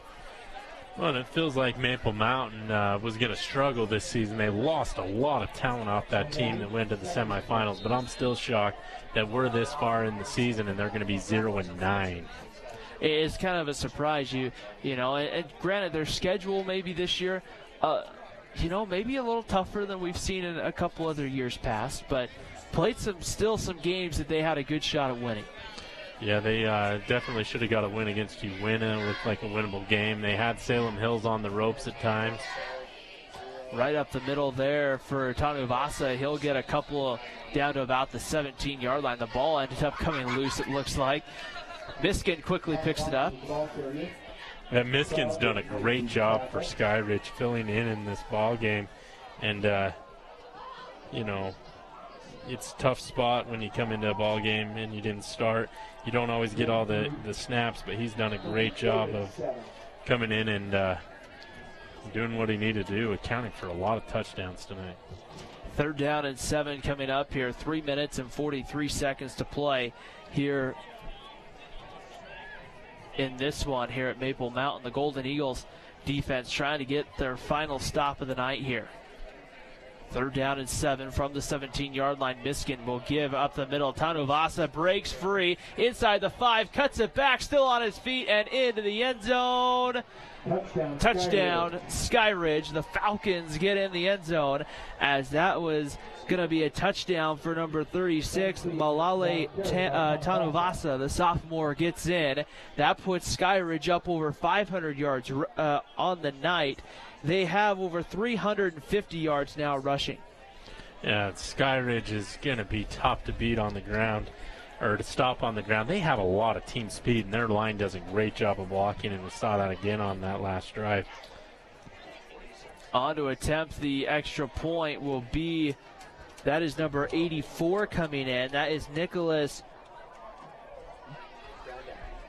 Brandow coming in, and this one is up and going to be through, and the kick is good. So Skyridge will take a 60-17 lead here with 3 minutes and 22 seconds to go here in this one in the 4th quarter. And for Maple Mountain, you probably have maybe one final drive of the night with your offense.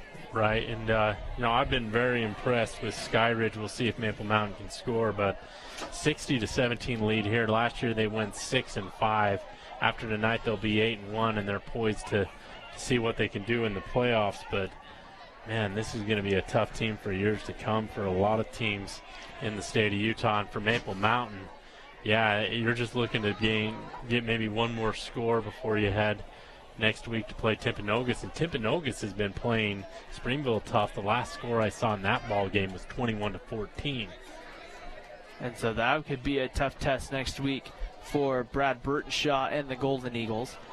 It will be Connor Harris will put a foot into it from the 40-yard line. Back deep to receive will be DeGala back at the top of your screen. It will be Stokes to the bottom of your screen. And looks like Springville's leading now 33-21 with just a couple minutes to go in that ball game. But another interesting score, Mountain View's up 20-14 at Salem Hills. Salem Hills is in trouble. Short kickoff, ball is loose. The question is who got on it, and I think Skyridge had a couple of players right around there, and it's going to end up being, it looks like it's going to be Skyridge football at the end of the day. Yeah, so I guess we won't see the Maple Mountain offense here, and Skyridge can, I don't think there's enough time where they can take a knee, but if they get a first down and run enough time off the clock, it's getting pretty close to victory formation time. For Maple Mountain, you do not want to lose the ball game by 50 this season, and that's what they're going to need to do is get a stop here to prevent that. Shotgun set, Miskin here in the pistol formation, I should say, not the shotgun. And they're going to give it right up the middle. Here's Tanuvasa. He's going to get another 8 yards there right up the middle, and that will get that clock. Like Chris mentioned, that clock will at this point just continue to run. And it'll only stop on an incomplete pass or first down, but once they reset the ball, it goes again. So 2nd and 3 coming up. 2:15 to go here in the 4th quarter. Chris, that's just going to be our next game. Of course, we've talked about it a couple of times. We'll have that playoff game for Spanish Fork coming up on either the last Friday or the last Saturday of the month here. That's going to be a good matchup no matter who it's getting. Looking like right now either Mountain Crest or Ridgeline. as the give goes right up the middle here for a couple with Tanuvasa. Believe he's going to be about half a yard shy of the first down. And Tanuvasa, I mean, he's just a sophomore, but he doesn't have the best line blocking for him here, but he's done a great job of toting the rock here, and we'll see if they can pick it up on this third down. If they do, I imagine we'll just see Skyridge nail it, as if they probably don't want to get anybody injured in the remaining time in this ball game. So just letting that final 1 minute and 20 seconds come off the clock here for Maple Mountain's home football season. They'll get ready next week for Timpanogos, who will be a big challenge for them. That game, if you're interested in going, that game's going to be on Wednesday night up at Timpanogos High School. And then Spanish Fork, of course, they'll play Orem, the final regular season game, on Thursday night. That for the Region 10 championship. And into some open field, there's a flag that comes in. Tanuvasa takes a big hit at around the 14-yard line, but there's a penalty flag back at around the 21-yard line in the middle of the field. So we'll see here what the penalty flag's going to be. One thing's for sure, Schumann's still playing in this ball game. He's had a couple of big hits here in the fourth quarter. Holding, and that'll negate that play, and it'll continue to be third down. And at this point, they'll run the clock here. It's almost like you can maybe take a knee. With 48 seconds to the 25-second play clock, I think you have to snap it twice. The clock will run here, but you will have to snap it one more time. And it looks like Skyridge is going to take a knee. Miskin there in kind of the pistol formation with the two blockers in front, the very deep guy, which I've always wondered, Chris, maybe you can know, and I probably should know this. The deep guy here, what's his job? Well, if the ball's fumbled, to make sure that nobody gets behind him and he tackles anybody in the way. So it's just more of a safety. And that should do it for this ball game. That will be the final snap of the play. So right here at Maple Mountain tonight, this one will not end the way Maple Mountain wanted to, but this one all Skyridge, a 60-17 final here, as the Skyridge Falcons will get the victory over Maple Mountain. We'll take a break. When we come back, we'll have our MVP Sports MVP of the game. You're watching high school football on Spanish Fork 17.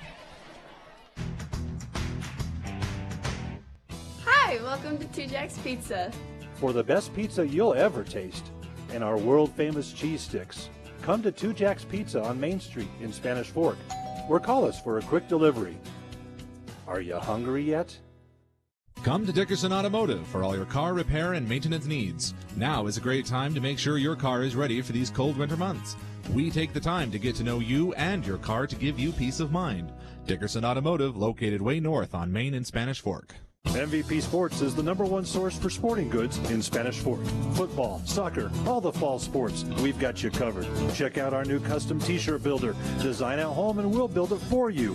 MVP Sports, 72 North Main in Spanish Fork. The best time to check your furnace is before it fails, and you can rely on Triple T to do the job right. Our technicians are trained every year so you can sleep better at night, knowing your furnace is safe to operate. Call Triple T at 798-7711 to schedule your tune-up today. Need a new car or truck? The Car Guys has the best selection of used vehicles at the best prices in Spanish Fork. The Car Guys know their automobiles to get you the best car for your needs and your budget. The Car Guys at 872 North Main in Spanish Fork. Is this my car? State Farm knows that for every one of those moments, there's one of these.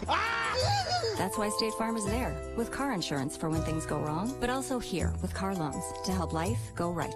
Call State Farm agent Lance Wilson today. Nobody plans on getting in an accident, but if it does happen, you can rely on the expertise of Mike McKell to protect and fight for your rights. Specializing in personal injury law, Mike McKell is the attorney you need. Contact Mike at McKell, Christiansen, and Wise.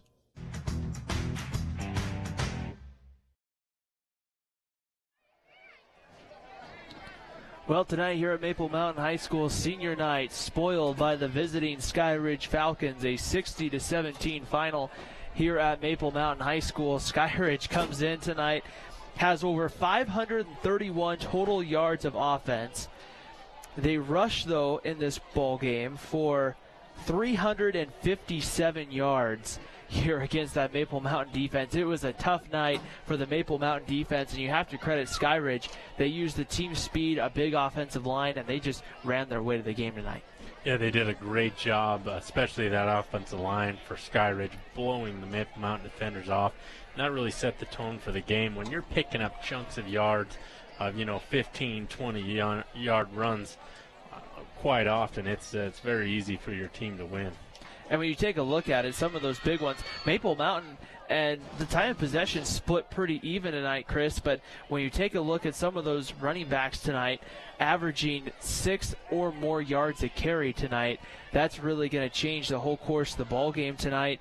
And when you really take a look at it, Maple Mountain just didn't have enough in the tank offensively to hang around. They didn't. I mean, they gave it a valiant effort, and at the end of that third quarter, they cut the lead to 27-17 in the third quarter, but then Skyridge came storming back with 26 points in the third quarter. So really a valiant effort for Maple Mountain. They just didn't have enough talent tonight. They were definitely overmatched, missing a couple of their key guys, and it's been a rough season for Maple Mountain this year, but they seem to continue to fight hard in these ball games. Tonight's MVP Sports MVP of the game, a little bit different tonight, Chris, because we had a good opportunity here for Maple Mountain. We're going to give it to the special teams units for the Golden Eagles, because special teams tonight made some very exciting plays. Really, I felt like a couple of those plays, Chris, really got some of the momentum coming back into the ball game. Yeah, it did. They did a good job of blocking some extra points and doing a great job of getting Maple Mountain in great field position off kickoff returns, and the whole unit played hard. And then on defense, Maple Mountain got one of the touchdowns off that, so we're going to give it to the entire special teams unit, which should be an exciting one right there. You can tell Maple Mountain having their final game discussion right there. The Golden Eagles get ready for Timpanogos next week. Timpanogos, a team that had a very successful non-conference schedule, but when they got into region play, Chris, that's kind of when things changed for the T-Wolves. That's going to be an interesting contest next week on Wednesday night, I should say, up in Orem. Yeah, and if you're both teams, hopefully you play hard, because I don't believe either one of them is going to have a very good any shot of making the playoffs out of Region 8. So it's a meaningless game from that standpoint, but you hope both teams realize that you only have so many opportunities in life to perform at the high school level, so hopefully they take advantage of that. So that one will be coming up next Wednesday night, the 18th. Our next broadcast comes to you in a day that's yet to be determined against an opponent that's to be determined. We know it will be either October 27th or October 28th. We know, I believe, it will be a 4 p.m. kick if it's a Friday game, or a 1 p.m. kick if it's a Saturday game. It's against an opponent to be determined out of Region 12. We've already seen Ridgeline and Mountain Crest, Chris, came in with a tie for that third spot out of Region 12. The fourth spot out of Region 12, I believe, was a tie between Bear River and Green Canyon. So still some stuff to decide in Region 12, but Spanish Fork has a big game coming up before we can even talk about the playoffs. Yeah, and that region still has a game to go tomorrow and then one next week. So it's a lot to be decided here early on. And tune in to your social media networks, and we'll definitely let you know more information as it becomes available. But anytime we get to broadcast a high school football game, I'm just excited and grateful to do it.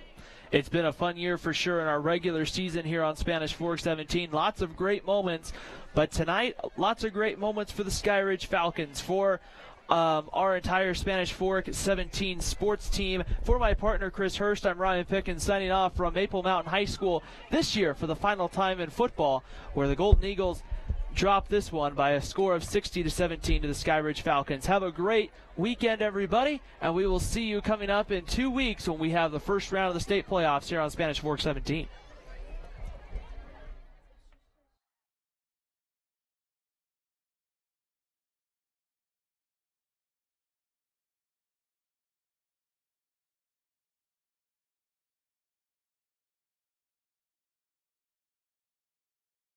I got 20.